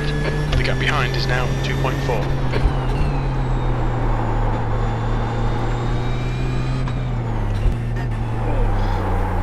Oh, these tires are cooked. What's up, Justin? Bro, I messed up my pit stop. I don't know if you saw that. It cost me 40-second penalty.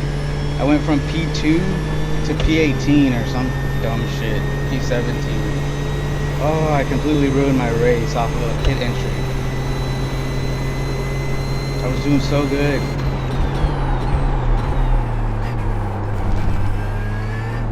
One little mistake.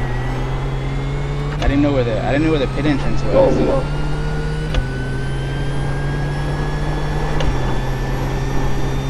cost me so much.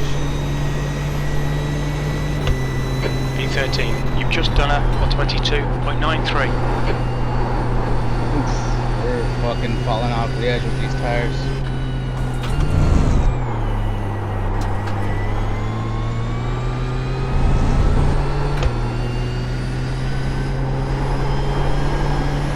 Thanks.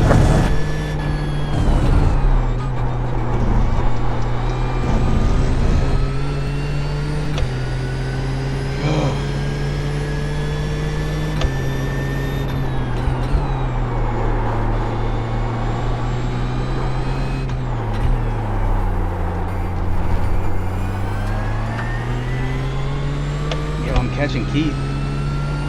So is Jeff. Jeff's catching me.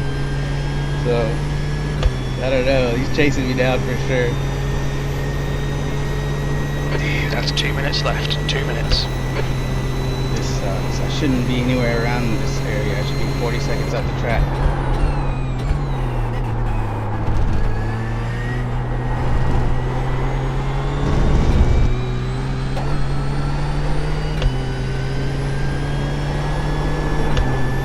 Trying to get to Keith before Jeff catches me. It's gonna be a shit show. The guy behind has just done a 121.54. Keith running. Bailey, I'm gonna go by Jeffrey. Holy shit, man! My screen keeps freezing. I don't know why. Oh. Right, shit, this curve. Fuck it. Thank you.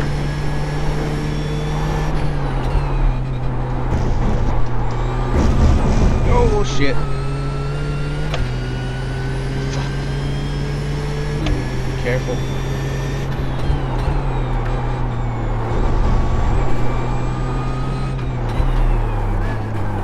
Thanks. Shit. Getting too much freezing here. I can't.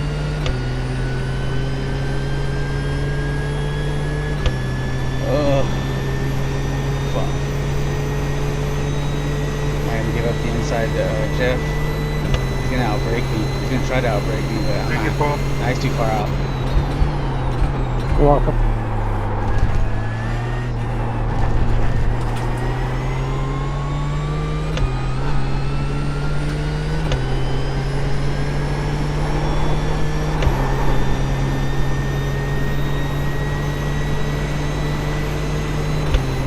Car right. I'm gonna go wide. Still there. Doing the same with you, Randy. Still Going on there. the inside.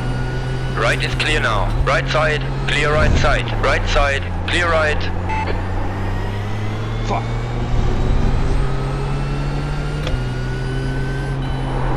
Five minutes of fuel remaining. 5 minutes.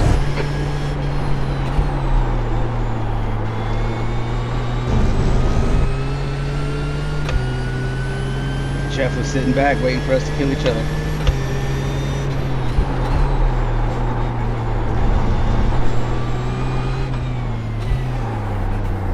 Oh! What was that? On your right. Why did he stop like that? Hold your line. Right is clear. Bro, what is this dude Good pass, doing? mate. Fucking awesome. Oh, leg. I don't know what he's doing to Jeff back there.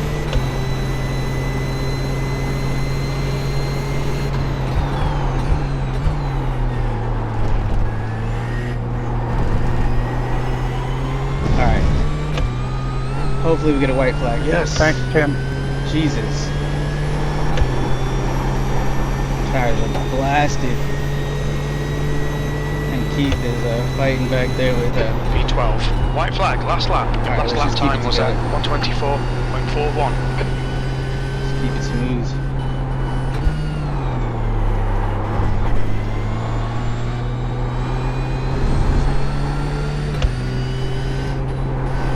God, man, I wish I could have scored some points. I can't believe I went from second to 17th. All over a bad pit stop entry. That sucks. Really. Well, I didn't practice too much, so That's on me. Had I practiced, would have never happened.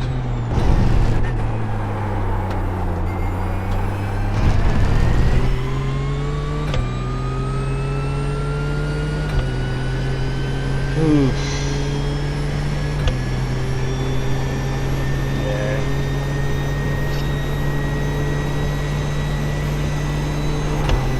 Oh shit. The whiskey almost cost me that. The guy ahead is 1 lap behind.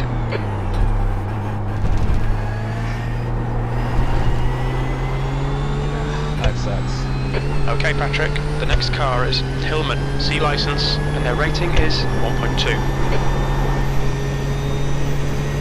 Oh man, thanks Bill. Fuck, that sucks. P12, that's the end of the race. Bad luck, mate. That's the end of the session. If I was 40 seconds up the track, what would I have done? The race is finished and the track is clear. Comms are open. Congratulations to our top 3 finishers. Leon Snyman, Justin Carney, and Harfoot Hey Bass. Scott, what's going The on, brother? 993 car, 292, and 915 on the podium. Jeez, If I could have man. you 3 join us in the interview rating room channel on the Discord, those awesome people in broadcasting would love to hear your story. For those post-race interviews, have a push-to-talk button set up. That's how Discord works in their channel. If you have any questions about tonight's penalties, please submit them to the Series 15 channel. Ask Race Control on Discord, Yeah, but bro, wait I until got I practice post those pit stops. That ruined it for me. penalties I can't first, believe in that. case I already addressed the issue that you have. I can't believe that happened like that. Well, congratulations. You guys wrapped up event number 7 for the PCA. We got one more to do. That'll be in 2 weeks. Or for you, it'll be 2 weeks away, and we're going to be a 2-hour race. 2-hour race. So prepare for that. We'll wrap up series. See, I didn't even know it was a Jackson 2-hour crowd. race. Good job, everybody. Let's see where we're at.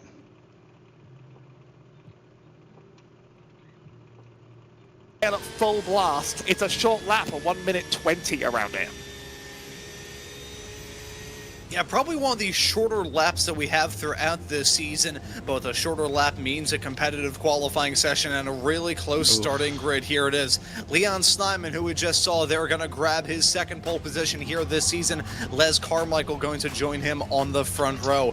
Harpreet Bath will start this race in third. Next to him will be Justin Carney. Randy Teague is going to start this race in P5. Next to him on row number 3 is going to be Vernon Messer. Yeah, and then from there, completing your top 10 will be Patrick Aguirre, alongside Bailey James Schomer. Kenneth Eskridge, who won a little bit earlier on this season, he's going to start this race in 9th. Robert Galais will complete your top 10. Jonathan Susportas will start this race in 11th place. He'll be alongside Jeffrey Block, completing row number 6. Row number 7, we'll see Brad Dunn, our championship points leader from the Metropolitan New York region. He'll start alongside the Shonesland region driver of Andrew Hillman. Tim Taplin will start this race in 15th, next to John Kaplan in 16th place. It's Joe Birkenstock in P17, next to Keith Markison in 18th. Rounding out your top 20 here tonight will be Aubrey Iyer, next to Paul Icono. And that's Dave Jones starting this race in 21st place. He'll be alongside Lisa Eskridge starting in 22nd. Sean Bailey will start this race in 23rd, with your 24th place starter being Juan Fong. Just a few more drivers left to go through. Sherry Lee starting this race in 25th, next to George Janlis. And then rounding out your field will be your 14th row, comprised of Andy McCune and Carl Best. 28 starters set to grab the green flag in a few moments' time here, Howie. We have a 1-hour race in store, the final 1-hour race of this season before the 2-hour season finale in Daytona in 2 weeks' time. So this is going to feel like a pseudo-season finale, not only because of the doubled length for that 8th race of the championship, but also down to the fact that the drivers do not have the benefit of a drop round next time out. They can drop for this race, they can't drop the next. So you really got to strike while the iron is most certainly going to be hot here in the Georgia sun. Daytona is going to be a bit of an endurance race. I imagine we're not quite going to see the same side-by-side battling throughout, as you've got to get your runs perfect over the course of 2 hours. Still took a long time in the past for races to pick up here, but eventually people will force the places. Worth noting, on a field this busy, you have to be careful on the first lap in the first sector. Everyone sort of runs their own lines as you fly through the track up and down the hills. Oftentimes you don't really want to be in the middle of it. You actually don't have too much space to run with. 30 seconds left until we get ourselves gridding on the track though. Drivers just wrapping up some warm-up laps in the 5 minutes they have to maybe try and learn this place just a little better. I don't think it's going to get any cooler though. Oh, it's not going to get cooler. If anything, is going to get hotter and hotter as time runs along. The heat is going to be out there on the racetrack, and in more ways than one, both with the competition and the actual temperature. That is going to be a big thorn in the side for these drivers from the drop of the green through to the fall of the checkered. That as much I can confirm. The checkered flag out now here in warm-up. We'll get into that race session in a couple of moments. Simon, see these racers go through their final preparations before that green flag falls here. I want to thank you all for tuning into the action here on RaceSpot TV. If you never want to miss out on the action, either from the Porsche Club of America Sim Racing Series or any of the other series that we have here on RaceSpot, you should probably hit that subscribe button and the notification bell so you never miss out on any of it. Seeing those drivers populate the back straightaway into turn number 10 before we get rolling here. Howie, this first lap is going to be a horrifying prospect. Just gotta keep your head on a swivel and keep your car to yourself. Not too much work really should be put into making aggressive pushes, but if incidents happen ahead on the track, that might be when you have to take advantage. It's very tricky to work out really how to handle a start here in Road Atlanta. That air temps climb just a little bit higher, I think 90 Fahrenheit in the skies, 145 on the track. It's actually a tiny dip. My memory fails me, but it's still scorching hot under the Georgia sun, and that isn't going to make this any easier in the long run. No, it's just going to make it harder. What's going to be the worst situation here in this event? Is it going to be the drivers or the tires?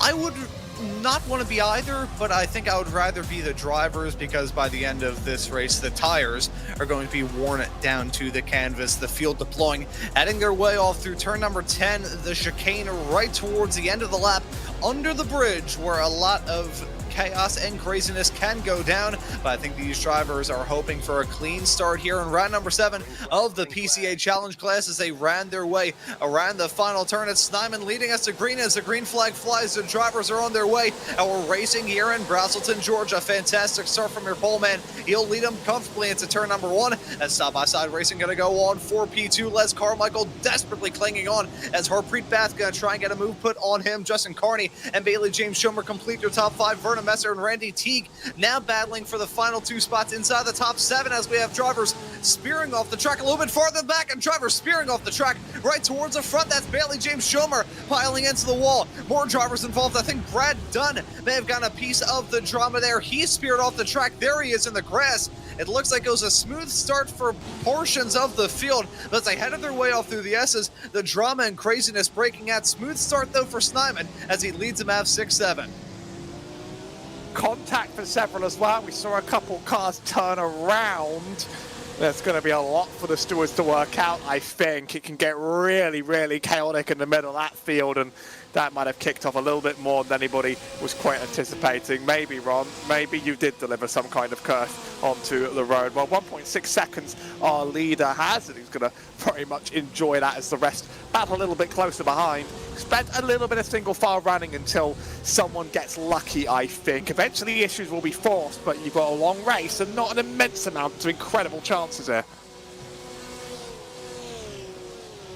Yeah, so still plenty of opportunities left for these racers to make up some time, make up some positions, but the hot track temps, it's going to be a tough ask as that's a driver speared off the track. Aubrey Iyer it is in the number 35 car. A spin and an impact into the bridge heading out of turn number 10. Very tough to try and get the power down as you head your way through that section. The elevation change does not help these drivers' causes at all. What's scary is, though, until this track was modified in the 90s to attract IMSA and later hold the Motul Petit Le Mans every single year since, when it was still home of the SCCA National Championship runoffs, that entire back flat-out blast was uninterrupted. There was maybe a small little wiggle towards the end, but that was it. They used to land planes on the back straightaway here for reasons that I will not elaborate here on the air. You can see some drivers smacking the wall, though. That was the incident. And you can see, unfortunately, Lisa Eskridge, I think, may have gotten a piece of that as well. Here was Bailey James Schomer, hard impact into those concrete barriers and drivers scattering to try and avoid.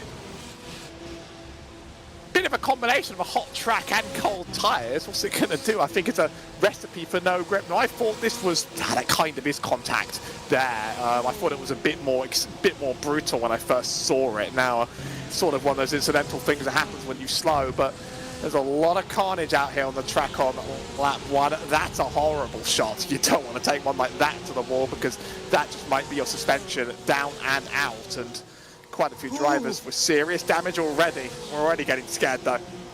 Oh, I'm certainly scared seeing Jeffrey Block and Brad Dunn go side by side off through the final turn. They finally single file out in the run into turn number 1. Brad Dunn gets the move done on Block.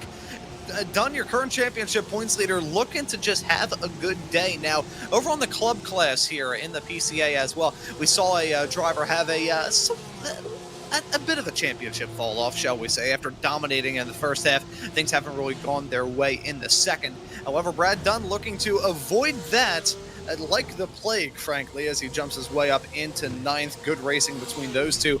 You mentioned that awkward hit into the barrier there. The tire bundles on iRacing, I always say, they're not soft and cuddly in real life, but in sim they are even worse. They are pretty much made out of the same material that the concrete blocks are that line many parts of this track too. So keep an eye on those small little impacts into the barriers, because what may look like a tiny crash may have very big consequences.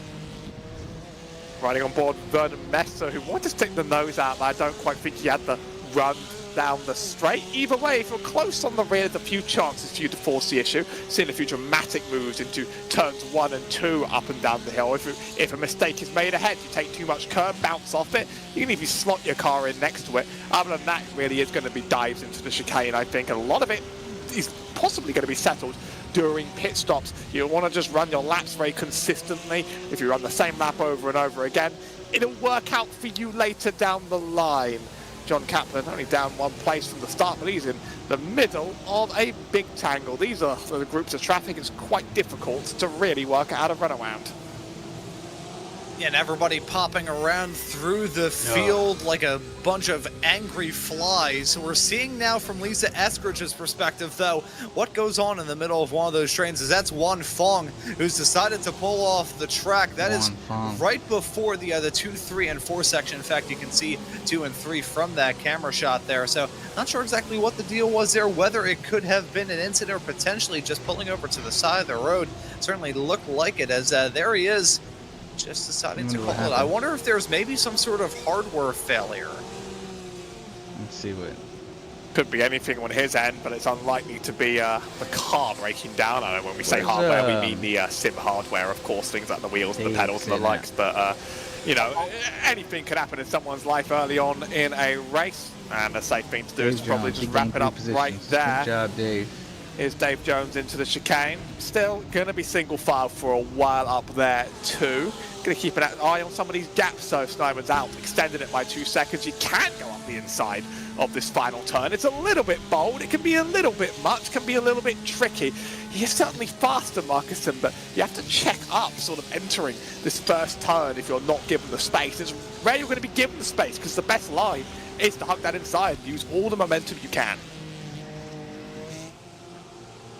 Yeah, this is one of those tracks where you don't usually say this a lot on the road side of things, especially in high-powered GT3 cars like this, but it is a momentum track. If you can keep that momentum rolling through many of these sections of racetrack, you could be golden. As Jeffrey Block, he hasn't been able to keep the momentum rolling, hasn't been able to keep that car rolling, as he ended up in the barrier heading out of turn number 5, one of the most challenging turns in all of American racing. Jeff's one of those I think guys he lost it, may have hit the wall there, but could see those tire marks skating off the track, and here it is, hit the curb on the outside, quick little clip of the gravel, and that was an impact into the wall. Couldn't see it there, but trust me folks, that was a sickening shot.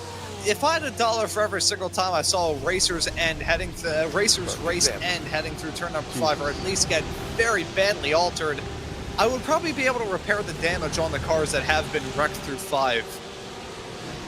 the real struggle, of course, is you're hitting on all these curbs at very high speed, and when you're at high speed, you're sort of at mercy of physics and gravity, and you hope that they work out the way you want, but sometimes they do horrible things instead and send you spearing into walls, a word I feel like I've already heard a lot today, and I might say another 50,000 times if things keep happening. Bit of a poor run up the hill there by the car ahead, but it wasn't really space to dive it, and this is going to be an cascading disaster there. God, who was that? I had a bad feeling about that as soon as Keith Marcuson nearly got rear-ended by the 181 car. He finally gets it turned around. Icano there with that moment. That was nearly a 3-car disaster heading off through 2, 3, and 4. Let's take a look at. Oh shit. Iacono there, you could see the initial bit of contact, and eventually, if it was contact, it was very light. I think it was just in the process of checking up with the rear engine car. It'll bite you with the strong weight transfer there, slowing down, especially as you crest your way through the hill. I flash back now to my time in karts, having that engine right at the back of it, albeit you're there, right alongside it. But whenever you'd slam on the brakes and have any sort of kind of bump or any sort of change of elevation as you're slamming on the brakes, that rear end would just want to swing around. It's a simple pendulum effect, you were really lucky and that sort of deal goes on in these cars too. There was an extent to which I think he I tried might have to been take better the off with the drive-through, you don't think? chance and realised this is a bad idea, just a little bit too late, and at that point you're too committed How did in. you get? I got a 40-second. I got a Properly 40 alongside, second. I think, to force a move in that first sector, or else bad things are going to I happen. got no damage. Pass on the track there for 25th on the road. Still a little bit of battling happening further back down the track as some who had rough starts are just trying to make up all the time that they possibly can by passing people. I was pretty happy with myself. Last thing I was expecting is that you never looked at the fucking pit entrance, dude. Keeping our eye on this pack as we ping pong back and forth between the battles going on out there. This is Brad Dunn. Yeah, we saw get that move done to jump his way up into the top 10 not too terribly long ago. He's now looking to jump into 7th as he'll pull alongside Patrick Aguirre heading down the backstretch. My girl came home right when you were going to very crucial turn number 7 before the run into that turn 10 chicane. Who's going to win out in this fight? Battle of the last late breakers. Looks like Aguirre may have that advantage of the inside line through the first part, but Dunn has that advantage in the second part. There you go, second verse, same as the first. The inside line being beneficial, and Brad Dunn gonna look to jump his way up into 7. He finally clears him, heading off into turn number 1. But because those two are kind of dropping each other down a bit, you look at that ensuing pack of Robert Calais, Joe Birkenstock, and Ken Eskridge, who are now going side by side, swapperoo between those two drivers. But yeah, you see that pack just immediately closing up. And then when you're stuck in the middle, you sort of have to work out what you're going to do about it, because you but really now can't you get lose checked speed. up just trying not to run into a car ahead. You might not be fast enough to really make or force a pass, but you're stuck there, and you've got a car behind who can't even really let up to create a gap. I mean, pit stop strategy could play later in the race in order to get out of traffic, but we are actually quite some distance away from something like that really working. I made some. So I think it's just paying attention, just some running ground and once paying I a lot of attention. made my and hoping that the front gate open. Now 3.7 seconds for Leon Snyman, by the way, doing nothing but running away here. Fastest lap is 3 tenths faster you than the were next doing one good. Down. Absolutely consistent. Your only right mistake now, was to easily not the know fastest. the pit entrance. And I was able to keep up with Brad for a good taking while. this combination and this challenging set of track conditions like Brad a duck is to a lot water. faster than me. Others struggling at the moment. Okay, We've so- seen those mistakes, especially in the first few laps. Not only did you They've lose slowed the 40 down a seconds, little but you bit, probably however, lost I would not be shocked if we at continue least to 5 see mistakes and small little moments, with the either bad soft entry. spins or bits of wall contact Right? continue. Like if you could have come around that corner Off the with back of the that, knowledge, though, I do want to say, you know what I'm saying? if these drivers end up getting in trouble with the incident, Like, I was So on the don't other think side it of was that. just 40 drive-through seconds. penalty for those incident point violations. Yeah.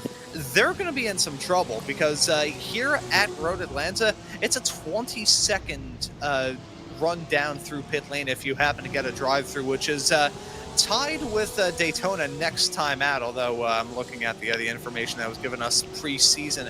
I'm not sure how accurate that was because the Daytona pit lane is absolutely giant. It's certainly no mean feat compared to Mexico City to get the season up and rolling, which was just an absolute monster. But I had seen earlier regardless, that I we're was on the seeing points these board racers for top 10, try and tackle this racetrack. which well, is crazy. not even tackle this racetrack, even know I was handle anywhere it near with that. kit gloves. And it looks like some this race have been able to tackle the fucked challenge well, while others are still trying to break those gloves in. What did you come? What did you finish? 12th, 11th? Rack up You were on very tracks close. here as well. Yeah, I think You it was- really want I to think it push was for 12. some of the curbs. Yeah.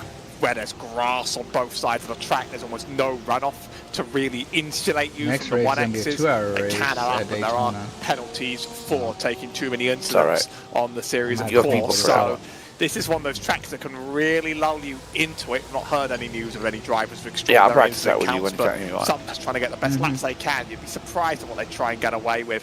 Brad Dunn, championship leader, leading 4 drivers for 7th. Mostly a 1, 2, 3, 4 right now.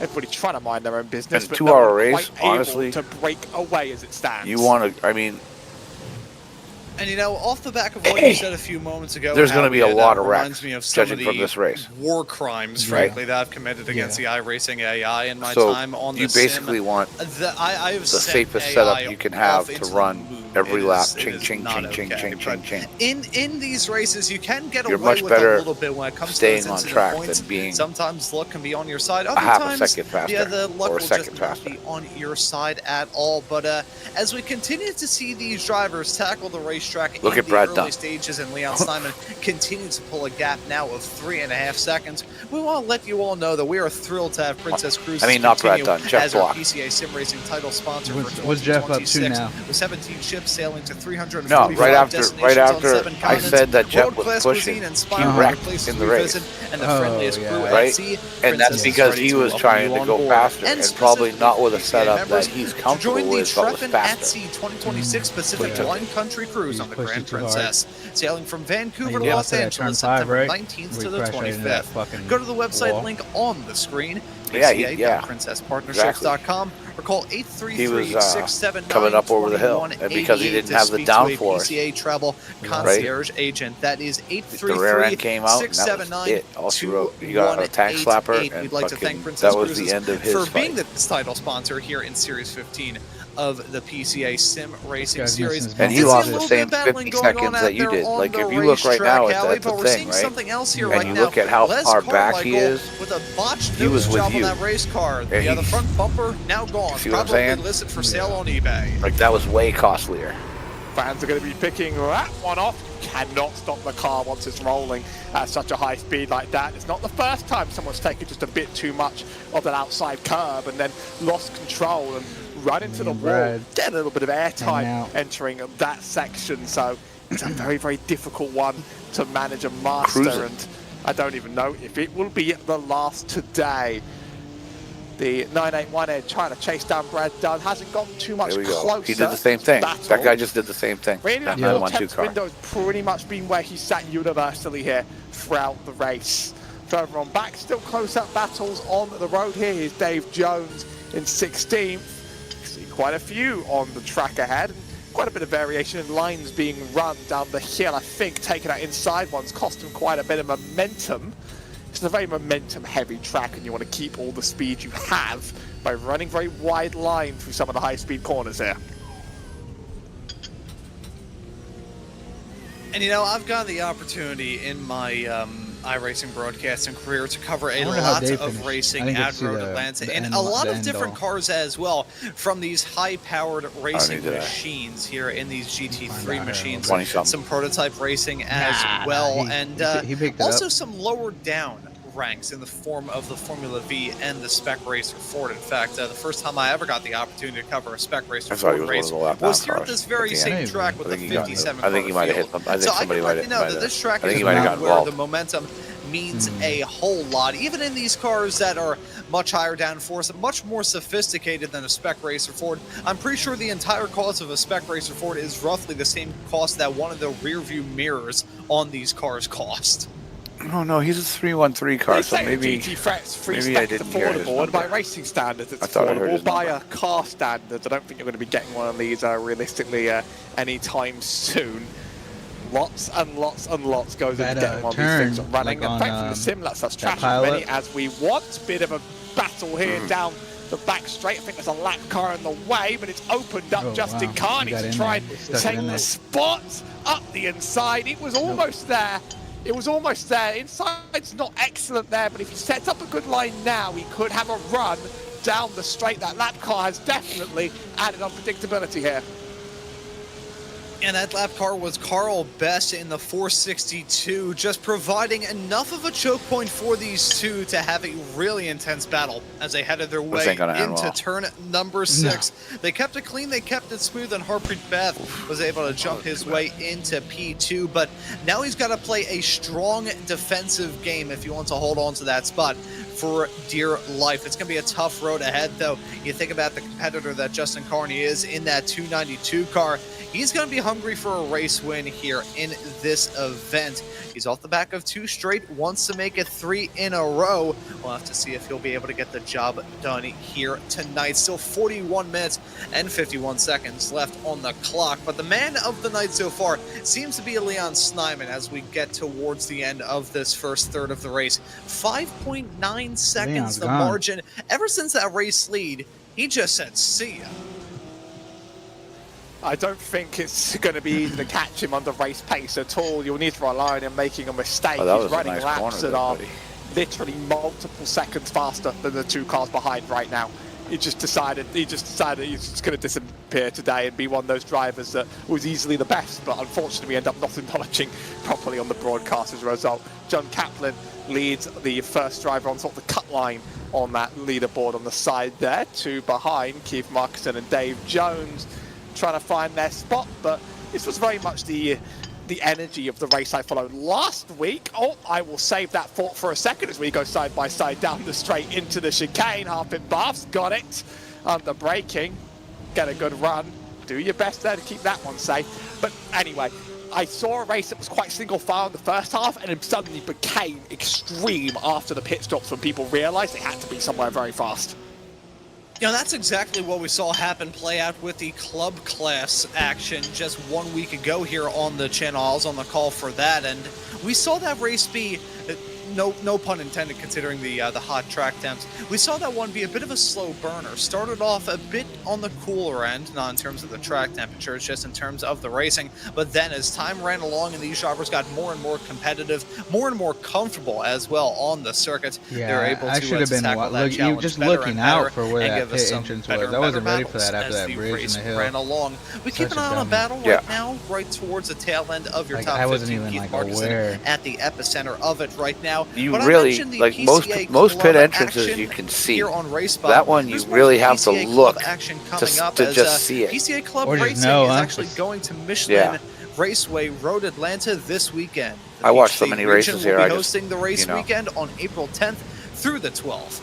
I remember a dude hit that friggin' wall. Opened in 1970 and has been the host of thousands of pro race series, including ALMS, IMSA, NASCAR, Trans Am, Pirelli World Challenge, and more. Racers will get 3 sprint races and 1 enduro race, earning points for the national championship. Eligible cars will also earn points for the Club Sports Series and the Triple Trofeo Championships. Non-racers can participate in HPD sessions for solo drivers of all skill levels. All marquees are welcome for the HPDE. Please go to clubregistration.net. So you're sticking right with today with Brad as we continue to see the battling going on out there on the racetrack. 39 minutes left on the clock. We see a move attempted here from Keith Markinson, heading down into the turn 10 chicane on John Kaplan. Rattles his cage a little bit, stacks up the field a bit as well. Keith Markinson now going to feel a lot of pressure from that pack right behind. Only one car right behind him definitely right more now. That's with Dave the car. Jones, but he is all over him like the plastic on grandma's couches. He's going to throw the block into turn number 1 and try and hold on to that spot for dear life. Go Dave, go Dave. Yeah, don't count Dave Jones out of this whatsoever. He's looking feisty and ambitious. That top 2 is spread a little bit of slide from Markinson ahead. That's a bad take and a turn, and that's going to be a side-by-side push down the S's. I think this will be pretty trivial once this is backed out of. And that corner really tests your car under load. It's a real challenge. Lisa Eskridge, she could also become a part of this anytime soon. Bit of a slower take going up the hill might leave her out of this direct chase for the next few turns, but I think these gaps are expanding and contracting very rapidly, and it's one mistake, you've got to take the chance. You know, ever since we got, I would say, about 10 minutes into this race, that 076 car of Keith Marcuson, it has looked like a handful. That car and the driver as well have seen the Brad, about as wobbly as a like a plate of nervous pudding in an earthquake. It has been rough for him as of racing. So if there's anybody looking forward to the pit stops, it may very well be Marcuson. It's gonna all change as these tyres heat up, I think, and it gets more and more intense as the race goes on. I believe that's a lap car in the way, just letting these two through further back on the field. As they continue their battle, jump over the curbs, Justin Carney wants that position back from Harpit Bath. Starting to get some lap cars already on the road. That's how fast these leaders are really going. Slipstream effect isn't very powerful in this GT3 car, so that's not going to be the thing that gets you ahead. It's all going to be about your exit further behind. I think you'd have to do a wild dive on the 4C issue here. Double right. Given the outside doesn't help. Actually, it kind of works. No, overcooked on the brakes. Just that little bit too much, almost into the gravel. Yeah, that's the trouble with turn 10. We talk about the momentum that you have to carry around this racetrack. I could best compare it to a momentum sports like the sliding sports at the Olympics, whether it be luge, whatever it may be. If you lose about 1/10 of a second at the top half of one of those ice skating tracks at the Winter Olympics, you're going to end up losing like 1.2 seconds by the time you get to the bottom of the hill for that finish line. Heading through the turn 10 chicane, if you get the first apex wrong, you're going to be in trouble for the second parts. If I had $1 for every single time that I saw a battle into that turn 10 chicane end in tears because a driver who had that inside approach in the first half ended up drifting wide, and the driver who was stuck on the outside ended up wiping him out. I forgot. Yeah, I would probably be able to buy this place. It is such a common occurrence heading through that turn 10 chicane. I love it. It's amazing for racing. It's a fantastic overtaking opportunity. Arguably the best around this racetrack, but we would be lying if we said that it was a part of this racetrack where you can go side by side through every single time and it is foolproof. I don't think any pass comes easy on this track whatsoever. Even the most obvious place on the track, you've talked about the trade-offs there, they're significant. That was our first pit stop. It's Tim Taplin. We've had a few drivers stop in the lane, but I think a lot of them were dealing with damage. I think Tim may be one of the first to make a scheduled stop, and if that's the case, that'll be fairly early on board with Leon Snyman, our race leader. Oh, Leon lost a bit of a slip and a slide, and that's an excellent save of the car. Gap's shrunk quite significantly though, actually. It's 2.8 seconds down, almost over half. He's had some bad laps on the road. Or maybe he's just taking it easy, but the hot temperatures are starting to transfer into these tyres. The track has gotten hotter since the last time I mentioned it. This time I'm not miscounting and misremembering. And then once you get on those slides, it's a bit of a cascade from there.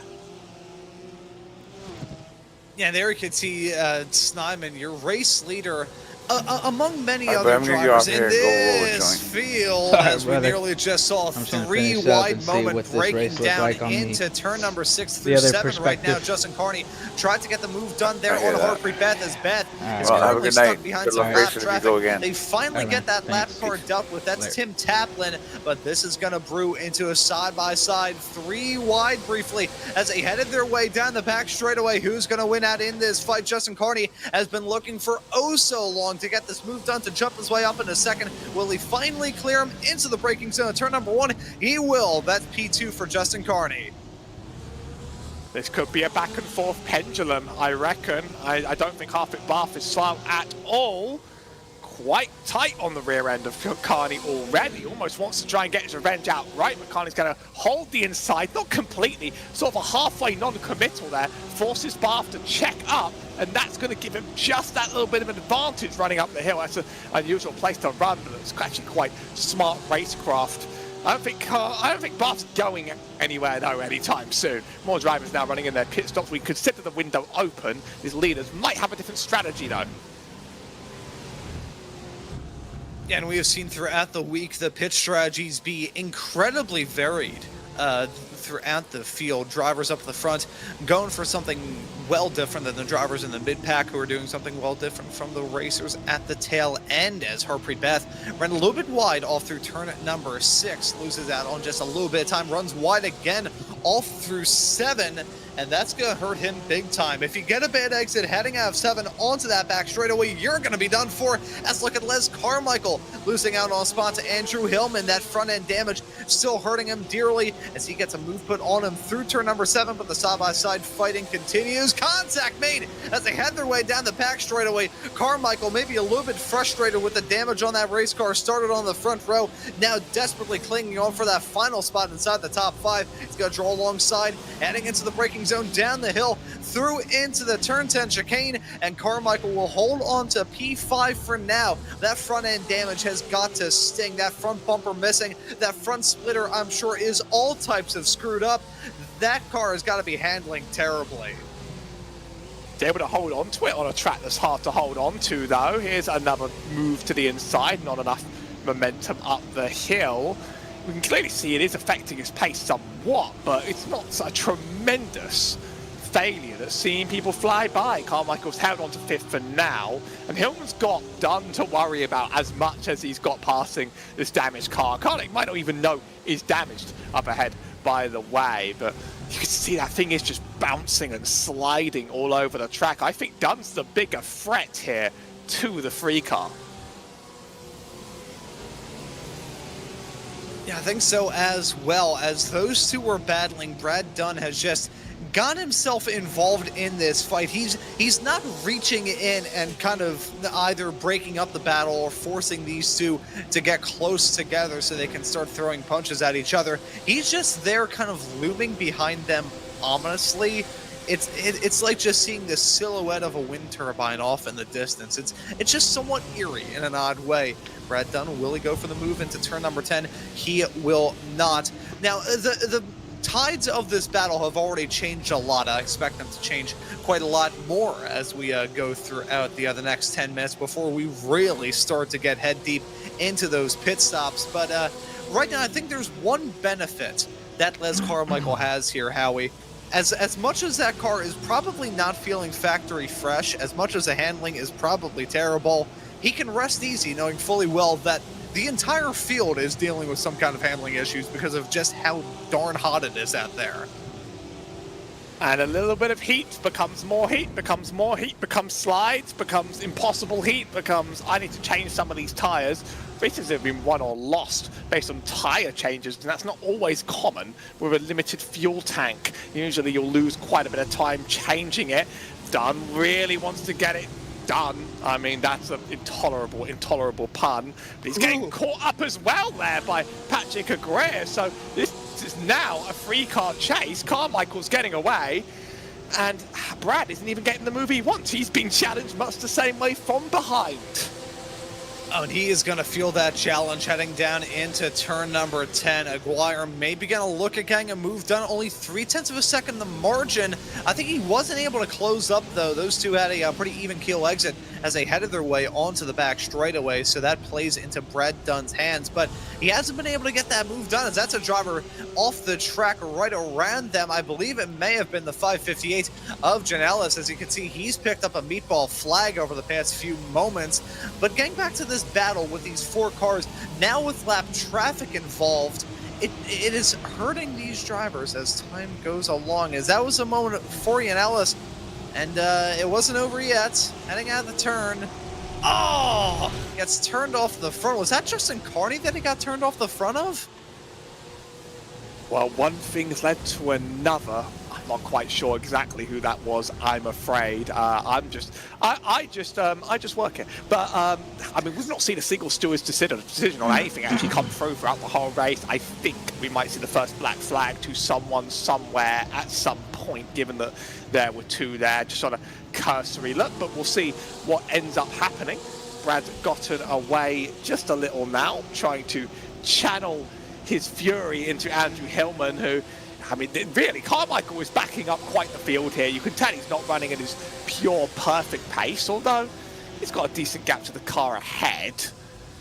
Lee Bath has just done something for P2 on the road as well. Here's the dive to try and get past Yeah, there was something wrong. Up the road, and that car has slid and done it to another. Oh, nice. I had a feeling that I was going to go down with how hard those racers were battling, and now we've got some twins. We've got Les Carmichael and Andrew Hillman, both with front-end damage, both coming down pit lane, and a little bit cheeky there from Carmichael. You can tell he was extra cautious on that entry into the pit lane. Justin Carney also came into the pits from second in this field. That handed P2 to Harpreet Beth a few moments ago, just past the halfway mark. Certainly here is the reason why those racers came into the pits, and so unfortunate for Brad Dunn to get collected in that.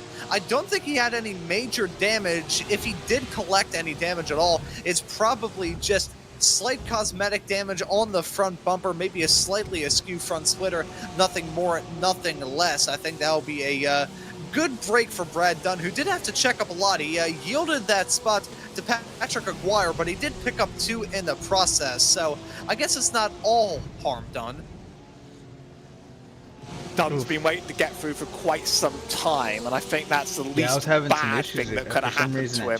Very unfortunate that another passing attempt into the chicane goes wrong, but we've seen quite a few of those now at this point. If you miss your braking mark, you get slippy on the exit of the left-hander.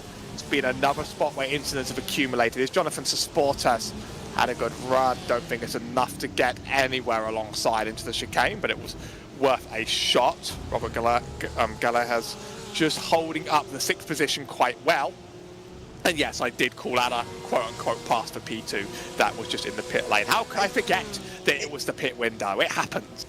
Hey, you know, it was a pit stop. It was a pit stop. And considering how wild this race has been, whenever you start to see a sharp loss in time, I've done this a heck of a lot here this week, you do think, oh no, what happened there? Was it some sort of mistake? These drivers throughout this race, really ever since the start of practice and now divulging into this race as the track continues to get hotter, now at 152 degrees Fahrenheit, which is actually a little bit lower than the peak of 154 that I saw a bit earlier on here tonight. It is still scorching hot. It's side by side between Jonathan Zasportas and Robert Galais, and Zasportas gonna sweep around the outside to jump his way up into 6th. As much as this field is skating around like a bunch of declawed cats attempting to climb up igloos, Zasportas able to get that move done. It may be short-lived, though, had a terrible exit through turn number 7. He's gonna be chopped liver heading his way down the back straightaway. Look at Galais pulling alongside. They're going to be side by side once again, heading into the braking zone now into turn number 10. Zasportas, though, on that inside line, gonna be the last of the late breakers and get that move done as Vernon Messer comes into the pits from P3. Now, we saw that moment go down with the lap car earlier on. I was wondering whether it was here at one point P2 runner of Justin Carney. It was actually Vernon Messer caught up in that. I do apologize for that, as Sherry Lee picks up a black flag and Brad Dunn follows Messer into the pit lane. Black flags, they're never for incident limit here. They're always for on-track incidents or, obviously, pit lane infractions. iRacing can still hand those out, and given that Sherry Lee was already in the pit lane, I actually do feel like that might have been an iRacing infringement. That's a tough break for Andy McGunn there, running sort of left across the track out of the corner exit. That was likely to have that happen to him in his car, I think, and he's been sent back as a result. Pit stops now running for most of our field. Leon Steinman, very comfortable. I think he can just do whatever he wants, whenever he wants, quite frankly, at this point. Although we've seen drivers such as in the pro race, Bryce just not taking the tyres at all, and then just the race cascading into an absolute disaster after that point. Trying to work out exactly how many to take where and when is going to be quite a big deal, even for our leaders. As Harpreet Beth, latest racer to come into the pits, this is going to be important. I gotta wonder what Leon Snyman is maybe gonna do with this. All of his main contemporaries running a little bit farther behind have come into the pits. Will he maybe shadow in that call in a couple of moments' time? We will just have to wait and see. This will give P2 at least temporarily to Patrick Aguirre. We'll keep an eye to see where Harpreet Beth exits out. He's going to be very close to Justin Carney. That is a certainty. Harpreet Beth still in the pit lane, still in the pit stall. Heading up now down to 15.3 seconds More than that, in fact, as well. He's going to lose out big time in the pits. 16.9 seconds. The pit stop there from Bath. That's not good. A lot of drivers are having differing pit stop times. Some are having them in the 13s, some are having them in the 17, 18, 19, 20s. I think it really is dependent upon the tyres you're choosing to take. You are going to lose time taking them, but it just does seem as if you are actually benefiting in exchange, given the incredible temperatures on the road. Here's McCarson again. And John Kaplan this time. Made a mistake earlier on this race and lost places. Now he's hoping to force one out of a rival at this stage. Worth noting that our top 7 haven't stopped. Neither is Dave Jones in 9th or Randy Chigo in 13th. A few others on the road, but a lot of others behind have stopped. So some of this order is slightly out of order. But if you can get a place even before the stops out here, you can just snowball that for the rest of the race. Yeah, make those small incremental gains. This is like playing a game of Jenga. You can't just take out one layer in one shot. You can't take out one whole layer of blocks altogether. You need to methodically go about this. Use a little bit of strategy, use your head, and you can come out gold. And if not, well, the tower, the whole of it, is going to come crashing down. That's, it's a rare occasion in which that I actually made a comparison, and it made a little bit of sense. It wasn't just talking about various animals being stuck in a bathtub full of coconut oil. You always have one. You always have one. You have classics and you have new ones. You know, like I never know what I'm going to get on the Ron Mons show today. Quite frankly, especially my commentary is a lot like a box like of chocolates. My commentary is a lot like a box of chocolates. You never know what you're going to get. That's why we love you. That's why we love you, Ron. That's one way of putting it. Keith Markison right now running right behind John Kaplan. He may try and get a move done heading down the back straightaway off into turn number 10. Looked like he got a marginally better exit heading out of 7. And there you can see him closing up. Will he draw alongside? Will he try and go for the move? He will not. You brought this up a bit earlier on, Howie, as Jeffrey Block now picks up a black flag. The draft in these GT3 cars, it is very, very weak. It's like a smoker's cough. Yeah, you're not going to get much. You'll get a little bit by running with someone, but it's not a car where you see giant runs down the straight and then those are guaranteed to turn into braking zone calamities. Usually when you have the advantage down that straight, it's because you actually exited the turn better, and as a result you're able to just carry that bit much more speed, and then the draft just sort of like just ensures that you're not slowed down on your way there, basically along the way. Still a few left to stop. Now it's all the drivers down to John Kaplan that haven't stopped. So he's actually up 10, but that will obviously settle down in time. For instance, Leon Steinman also still yet to stop. Actually, you wonder how many places he'll lose, if any at all. But he's keeping out quite late side by side here. Justin Carney on the inside. A little bit of contact. Gets Kaplan out of the way. Definitely was faster through that section. Just needed to get the issue done into one of the tighter braking zones. Yeah, these racers have been scrappy in terms of getting the moves done. They've been trying to find every single opportunity that is allotted to them. As much as turn number 10 is usually the spots where you see the most amount of overtakes get done. It is the, I wouldn't say the biggest softball for these drivers, but it's one that they have got to swing at when they see the opportunity. As Sean Kaplan now piling into the pits. He is joined in the pit lane by the likes of Patrick Aguirre, Jonathan Sesportis, and Robert Galais. So pit stops going on throughout another portion of your top 10. I brought this up during the Club Class broadcast a week ago, wondering exactly what racers were going to do in terms of getting moves put on one another, whether or not the hot track temperatures would create an opportunity for drivers to go for some overtakes in some unconventional spots. And it looks like we're getting that here tonight as Leon Snyman from the race lead, and a massive race lead at that, finally breaks away from the field and comes down pit lane.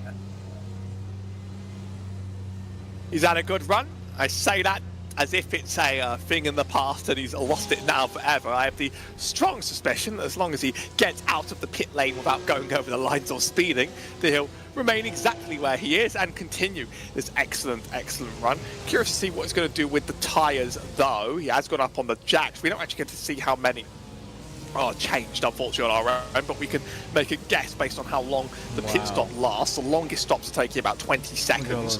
Most drivers are taking around 17 in the box. Feels like I think he is going to run into about that 17 marker. So sticking around the average, I can imagine that is likely on one tyre or one side. And he comes out the pit lane still confidently in first, and with just over 6 seconds to his name as well. All he has to do is not throw this one away. Yeah, at this point, you just have to hit your marks and bring it home smooth here to try and grab the win. For Leon Snyman, as we've talked about throughout this broadcast, he's been able to get some good results in qualifying 2 poles to this point in the season, but yet to capture that first win. Tonight, though, it looks like he is going to buck that trend and finally grab win number 1 in the 7th of 8 races here this season, as Keith Marcus and John Kaplan go side by side. Marcus able to break his way into the top 10. That is probably the first time that I've seen side by side racing through the second part of the turn 10 chicane and smooth. You can get it done, you just sort of have to be there already and hope for the best on the way down. And then one driver has to run a pretty compromised line. Marcus already starting to run away. You don't get the feeling that he's been running by a lap. Only 2 drivers that are meaningfully on this tower and 3 in the race yet to stop. So that's Ken Eskridge in P2 right now, hasn't stopped. I don't know if... Okay, Andrew Hillman had stopped. The numbers haven't shown for his pit stop time, and that means... So it's Jeffrey Block. Okay, make it only Ken Eskridge, and we're back to likely Justin Carney and Harpit Buff making up our top 3.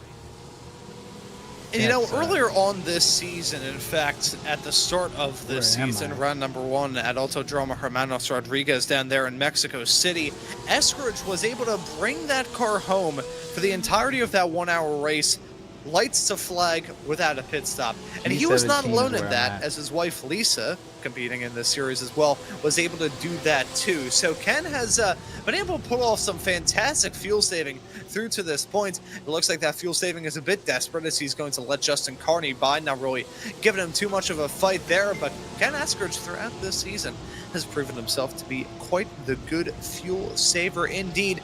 You know, whenever a driver's a tire saver, we call them the tire whisperer. Would that be a fuel tank whisperer? Why would I say something so brave yet so controversial? As we get to see this race flare up in the final 15.5 minutes of this race, we'll once again thank Princess Cruises for continuing on as our PCA Sim Racing title sponsor here for 2026. With 17 ships sailing to 345 destinations on 7 continents, world-class cuisine inspired by the places we visit, and the friendliest crew at sea, Princess is ready to welcome you on board. And specifically for PCA members, join the Treffin at Sea 2026 Pacific Wine Country Cruise on the Grand Princess, sailing from Vancouver to Los Angeles September 19th to the 25th. Go to the website link on the screen, pca.princesspartnerships.com, or call 833-679-2188 to speak to a PCA travel concierge agent. That is 833-679-2188. We'd like to thank Princess Cruises once again for continuing as the PCA Sim Racing title sponsor here in 2026, allowing us to cover a race that has been quite fascinating, as we could probably say, for most of the Road Atlanta races over the past 2 weeks here in PCA, Howie. Being a very unusual set of races, I would say. They've had a certain ebb and flow and momentum to them over the week. I don't think we're done with one more to do before our big finale at Daytona, which I think is going to be quite the slow burn when it comes to running around the track. Still a few drivers here in battles and passes up and down the hills, side by side, just a little bit further down the road as well. So the intensity's starting to heat up, but I don't think it's going to be really for the win or for this top 3. It's more for drivers like Andrew Hillman here, who was able to squeeze past just before the S's. Best place in that first sector to get the pass done is just before that first sector really starts. John Kaplan watches on. And I mean, it really is just as expected, sort of prize open other drivers' mistakes. You force them to do unusual things, and in that settles out your race. Interestingly, I mean, the last laps, actually look at the last laps, and Snyman is 2 seconds faster than Carney and 4 faster than Eskridge. Harpit Bath is still pretty fast in there though as well, so he's still just running unbelievable laps. Yeah, running very, very good laps, been consistent and smooth throughout it as we follow John Kaplan here. Maybe gonna get a good view of a lunge from Markussen on Hillman into turn 10, and he gets it done now. Kaplan gonna smell blow in the water and try and get a move done to jump his way up into 11th place side by side with he and Hillman down the hill into turn number 12. It looks like the three will be able to get the nose out ahead, but that was some hard racing right at the end of that lap. Brought up a point though, Howie, talking about drivers forcing each other to do some weird things, either strategically or otherwise. Questions like that make me wonder what the hell made me start talking about igloos on these broadcasts. But I feel like this is one of those tracks where peer pressure can actually be applied out there behind the wheel. Making our first incident point DQ, by the way, it's Sherry Lee. One of those I think was due at one point. The off-tracks here are pretty brutal. But yeah, really, you can just get spooked and scared out of your groove, and that causes you to make mistakes, like the kind there. That's just cost Keith Markussen just enough momentum to cost him the P10. Just little bits of momentum get lost here or there, and that really decides things. Here's the battle with Brad Dunn looking on. If there is one lap car in us to the outside, then he's got a Vernon Messer to chase down. He's been running a solid, respectable race. He's been climbing up since a very poor qualifying. Got away in the middle of that incident further down the chicane. 10 minutes to go. I think he can definitely get at least one more off the 56. I don't think any more would be really possible, but he'd consider that a good enough day given the context. Yeah, I think survival has been a massive point of pride for many of these drivers. Just seeing it through to the end, not having a falling anvil come down crashing on top of their heads, which has been quite the occurrence. We've seen that go on a lot, you know, considering the 90-degree Fahrenheit ambient temperatures and 153-degree track temps. It's not like Suzuka last time out where the rain played a factor. I think all the rain clouds just, you know, completely got vaporized, he says, as it's literally water vapor what rain clouds are made out of. But you get the point. It's so hot out there that it could not rain. It's all just been turned into mist. And the main thing that these racers have had to worry about is just sliding around probably more than they had to at Suzuka last time out. It's been a tough nut to crack for the racers up and down the PCA sim racing world, but we're now 10.5 minutes away from the fall of the checker flag and starting to see another battle flare up right inside of your top 5. This is Vernon Messer and Brad Dunn currently scraping for that spot. But outside of the PCA sim racing action here on Race Spot TV, we want to let you all know that PCA Club Racing goes to Michelin Raceway Road Atlanta this weekend. The Peach State region will be hosting the race weekend on April 10th through to the 12th. The 2.5-mile circuit opened in 1970 and has been the host for thousands of pro race series, including LMS, IMSA, NASCAR, Trans Am, Pirelli World Challenge, and more.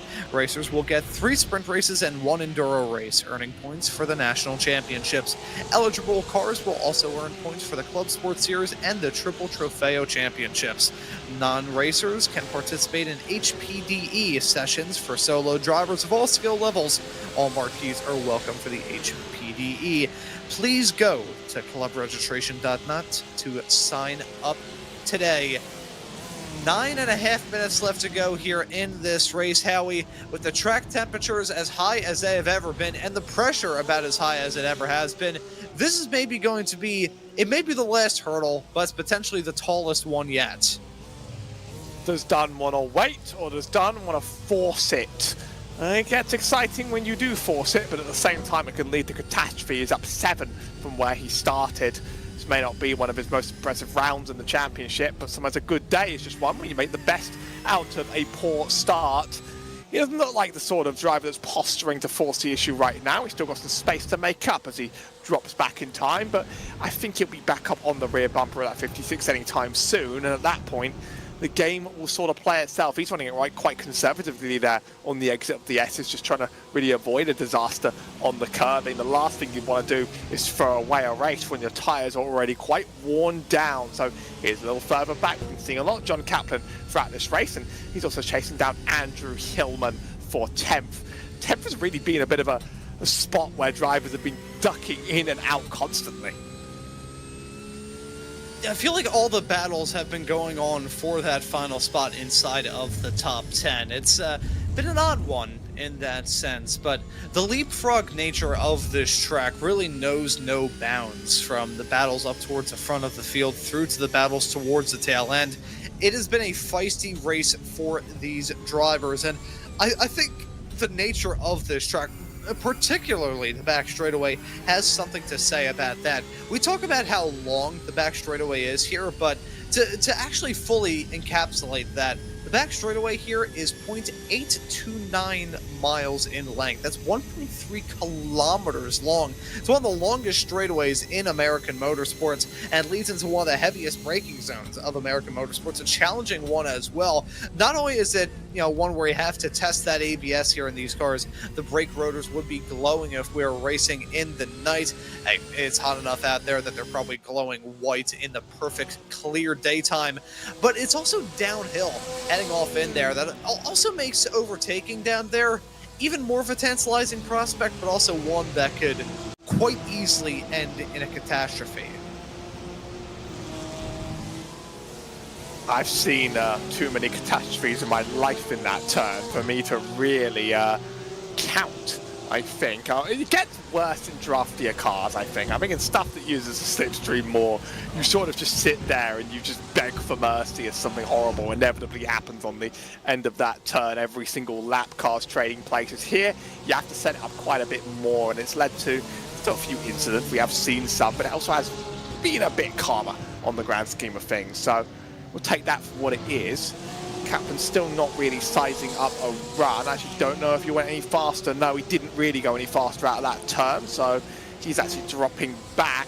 I always find it hard to visualize the length of straights on the likes of iRacing, because I know roughly what walking a mile feels like, and yet that does not feel like the mile I walk every few days, to get to the store or so, and it doesn't feel like it. Like, I see something like a Charlotte Motor Speedway, and I think that doesn't feel like 1.5 miles. I feel like I could walk it, but if I actually went there and walked it, it really would be that distance. Racetracks are big, man. Racetrack's absolutely huge. One track that I've been to the most in my life is Pocono Raceway. Very, very different kettle of fish. That's a 2.5 mile track. Absolutely behemoth. As Andrew Hillman runs wide out of one, he's gonna lose out on that P10 spot to John Kaplan.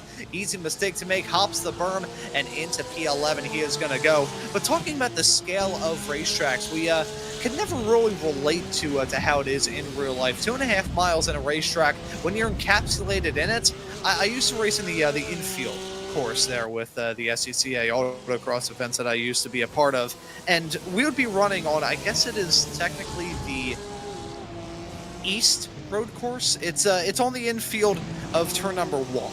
There, the rest of the other road course section is on the other side of the track around 2 and 3.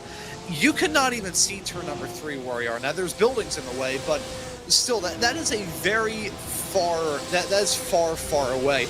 This racetrack, not too terribly shorter than the tri-oval up there in the Poconos, 2.54 miles in length to be perfectly precise here.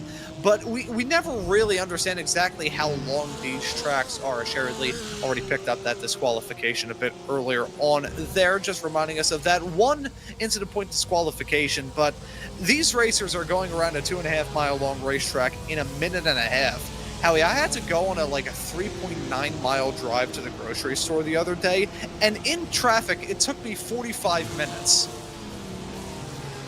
I think we should get RaceBot to commentate that, actually. Get the cameras over. You would have heard curse words that have never been uttered by man. It was.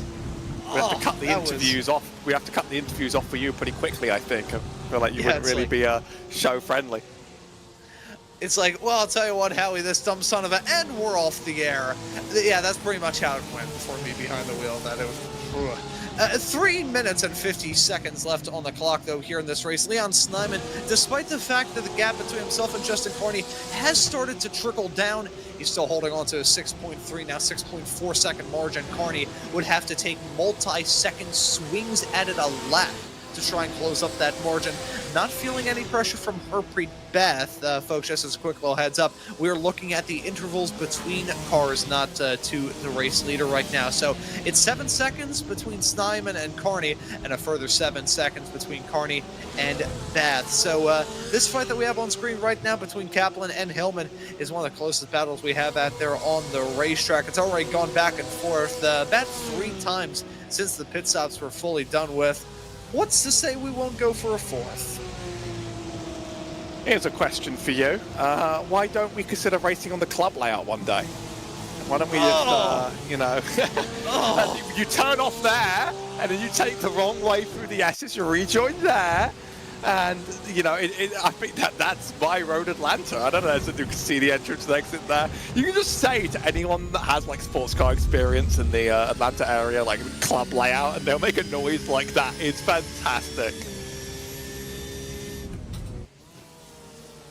You know, I once drove the Road Atlanta club layout in the Dallara IRO 1. Yes, that V12, no, V10 monster that iRacing introduced back in the pandemic. I drove that and filmed it on my old PC back when I had to bring my graphics down to VHSP to even get 50 frames a second, let alone be able to get some of the stuff that you need to do some of the production work that I do on iRacing shows now. It is like it's a visceral feeling looking at that racetrack. I can't even say it's like my bones have been soaking in vinegar and my entire body feels a little bit wobbly. It feels like I'm actively being electrocuted whenever I take a look at that place. It is, if anyone hasn't seen the club layout of Road Atlanta on iRacing, look at it for yourself and you will know exactly what Howie and I are getting at. As Leon Snyman, this is going to be close. I believe he will be taking the white flag next time by. Yeah. That was borderline. Not this time.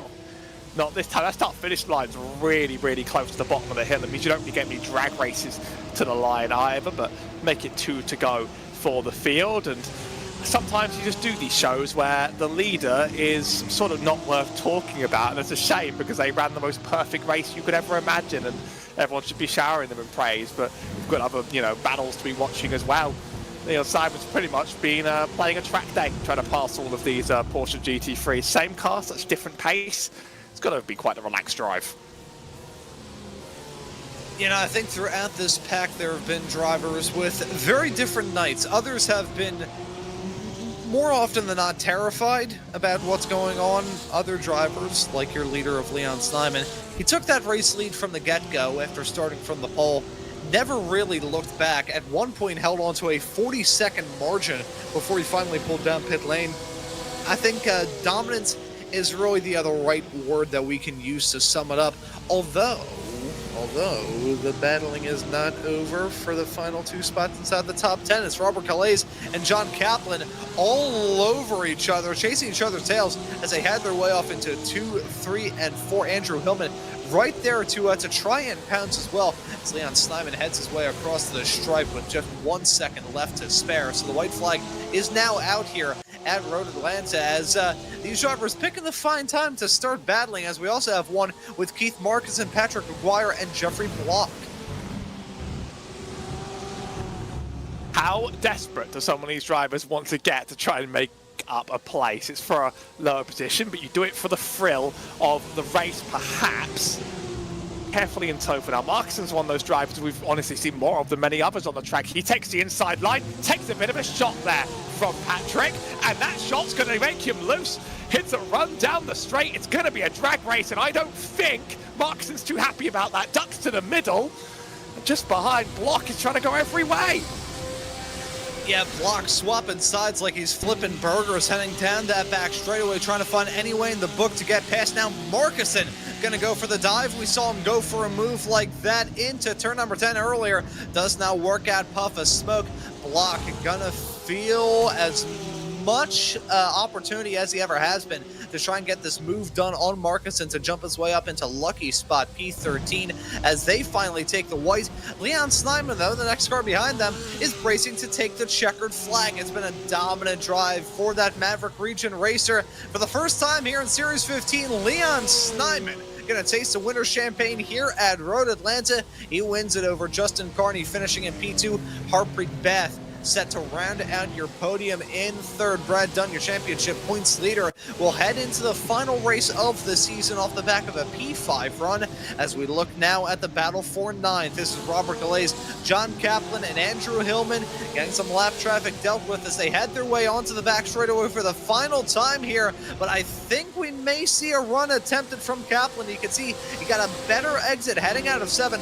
Onto this back straightaway. Will he get the move done? Will he be close enough to even think about getting a move done? Or will Andrew Hillman try and blow past the both of them? Here we go. That's Galais throwing the block. Kaplan not able to draw alongside, so Galais certainly on the defense there. Looks like they will remain in their order. Galais and Kaplan going to round out your top 10. Andrew Hillman, the first car out of it, as the battle with Patrick Aguirre, Keith Markuson, and Jeffrey Block did end in some sort of disaster for Markuson and Block, as they're finishing well farther back from Aguirre, who's now crossing the stripe himself. Markuson and Block going to finish in 13th and 14th, all on their own. Certainly a race quite dominated. It didn't really have like these sort of intense back and forth chases, but it did have plenty of battles on the track, did have plenty of duels and mistakes. It's a challenging track to get around, and everybody should be proud they got it done in temperatures so hot on the road. There's your finishing results. Yeah, taking a look at your field, it was a 6.5-second margin between Leon Snyman and Justin Carney, first and second at the end of this race. The Potomac region driver was able to put on a good drive, best of the rest here in this field. It would have maybe had a bit more of a headache come time for the end had Harpreet Beth had a quicker pit stop. He ends up a little bit farther behind, rounding out your podium in third. Vernon Messer will be classed in fourth. Brad Dunn, after a pretty good recovery drive for him after starting outside of the top 10, will round out your top 5. Les Carmichael will finish this race in 6th in front of Jonathan Sportis in 7th place. Kenneth Eskridge will be in P8 in front of Robert Galais in 9th. John Kaplan will complete your top 10. Only a few more cars left on the lead lap. It's Andrew Hillman in 11th, Patrick Aguirre in P12, Keith Markuson and Jeffrey Block, who we saw come across the stripe. Round out your top 14 and round out the cars to finish this race on the lead lap. Lisa Eskridge, first car 1 lap down. She's followed by Dave Jones, who's followed by Bailey James Schomer, who was able to put on a good drive himself after that incident right at the start of the race.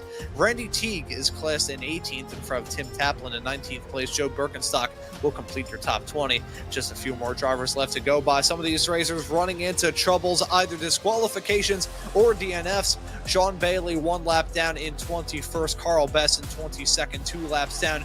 Paul Iacono finishes this race in P23, 3 laps down in front of George Janelles, who we saw run into troubles, along with Andy McCune. Juan Fong, who we saw pull over to the side of the road at one point, ends up in 26th, with Sherry Lee in 27th, who had a disqualification for incident points, and Aubrey Iyer, who had an incident early in this race, falls at first 28th by the fall of the checkered flag. Special shout out as well, as we took a look at those results, to the fastest lap of the race from your winner, Leon Snyman, who was able to set a 1:21.3 on the 3rd lap of this race. But let's move off into the interview, shall we? I think we'll get them started by having a chat with our race winner, Leon Snyman, now joining us here in the booth. Leon, welcome in. Congratulations on your first win here this season in the PCA Challenge class. That looked like a somewhat lonely race for you at some points in time. So how was it out there? Well, thank you very much. Yeah, it was kind of lonely, and I was watching the guys behind me, and when the gap was about 6 seconds, I saw them changing places, and I was kind of wishing I was with them. You know, I was going to ask you in this interview how long into that race until you started checking your email, but that looked like a rough race to try and manage. 153 degrees for the track temp as we got towards the end. It was a scorcher down there at Road Atlanta. How was it for you to manage that from behind the wheel? Yeah, there were a couple of corners that were really squirrely. You know, just learning to manage that, and I nearly spun out once behind a lap car driver, and so he overheated my tires completely, so I had to take it a little bit easy. But yeah, it was very, very hot for sure. Yeah, super hot competition, super hot racetrack, but next time out, we're going to be rounding off Series 15 of the PCA Challenge class with Daytona. 2 hours of Daytona. That's going to be a wild one. What are your thoughts heading there? Yeah, I've never ridden on Daytona, so tomorrow I'll try it for the first time. The 2 hours is going to be an unknown quantity. We've got to watch some of the drivers, like Ken. We've got to watch him a little bit because he might try and do something there. But yeah, I believe it might be 2-3 pit stops, so it's going to be something really, really new.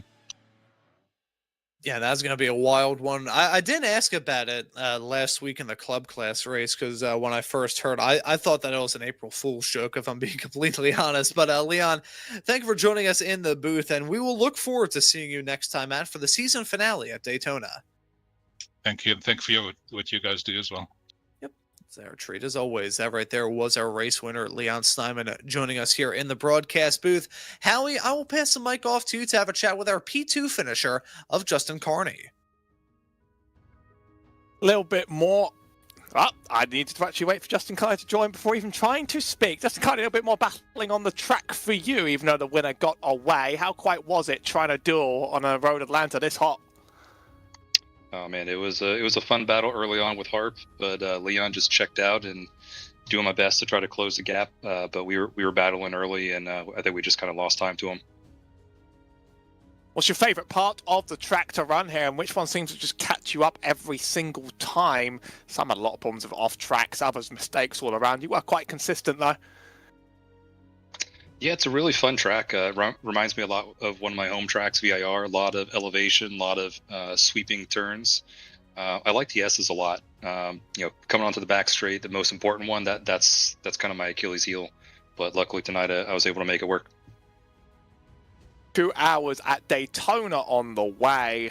How are you going to tackle that? Obviously, it's going to be a bit more an endurance run for you. But do you think that's one you're strong at, or do you think you're just going to have to wait and see how it goes? Oh, it should be a lot of fun. I need to get plenty of rest, plenty of snacks. Should be interesting to see how people plan their pit strategies. I've not done a 2 hour race before, so it should be exciting. Good result, P2, on a very, very brutal and hard track, Justin Carney. Thanks so much. Have a good night, everyone. And there was P2 finisher Justin Carney joining us here in the booth. And let's have a quick little chat with Harpreet Beth now joining us here in the booth. Harpreet, welcome in. Congratulations on the P3 run here at Road Atlanta. How was it out there for you? Hi, thank you. It was slippery and hot. Yeah, that was, I think it was 153 degrees Fahrenheit by the time we got to the checkered flag. That is, in iRacing terms, or just racing terms, period, that is ridiculous. It basically felt like Suzuka 2.0, especially with Justin breathing down my neck that whole race. That was fun and very intense. Yeah, it's just kind of, it's Suzuka, but all the rain evaporated away because it was so hot out there on the racetrack. But Harpreet, next time out, we're going to be running at Daytona for the season finale and a 2 hour special event for that as well. So what are your thoughts heading off to the World Center of Racing next time out? That is going to be very difficult. I mean, it was kind of difficult keeping fully locked in for this race. I'm sure you guys saw when Justin peeled into the pit, you saw me go off on turn one. That was just a momentary lapse in concentration. So 2 hours, it'll definitely be fun and interesting, but also it's going to be interesting. Yeah. Yeah, certainly going to be an odd one, Daytona, and 2 hours of it as well. That's going to be a wild one. I do not look forward to talking about the incident points next time, Matt. But Harpreet, thank you for joining us, and we will see you next time, Matt, for the season finale in Daytona. Thank you very much for having me, and thanks for always commentating our races, guys. It's always a pleasure to rewatch them. Oh, and it's our pleasure as well, covering some awesome action. Harpreet, we will see you next time at Daytona. Thank you for joining us, man. And that right there was Harpreet Beth, our P3 finisher here tonight. Howie, we've covered a lot of racing at Daytona, some of it good, some of it, but we're going to have a good one next time, Matt. Final thoughts before we wrap things up. GT3 spec racing at the Oval, expect it to be a game of, I think, margins and lap times rather than pure naked aggression. Out of all the GT3s you could send to Daytona, though, the Porsche certainly is the nicest to ride those huge curves that iRacing added. So, to expect it's going to be a consistency game, 2 hours. We'll be doing it for overall 4 series, same time, same place, next week's. Road Atlanta, though, has been a lot of fun. It's been a great place to sort of round off the regular length season. And every race has had a little bit of a different flavour so far, but it's been difficult all the same for all the classes. Yeah, and this adventure that started off in January here on RaceBot TV for Series 15 of the PCA Sim Racing Series is now coming to a conclusion. Just 2 more weeks, 1 more round here in the Challenge class, and that broadcast in 2 weeks' time will do it here for Series 15. But we're not done just yet. Gives you a very good reason to subscribe here to RaceBot TV so you never miss out on any of the racing action. But after this broadcast here tonight for round number 7 of this campaign, that will do it. So for myself, Ron Mullins, Howie Burrows joining me in the commentary booth, and Hugo Luis working on the cameras and the graphics and the virtual production hauler, I say thank you all so very much for tuning into the action on RaceBot TV tonight, and we hope to see you all wherever it is in the not too distant future.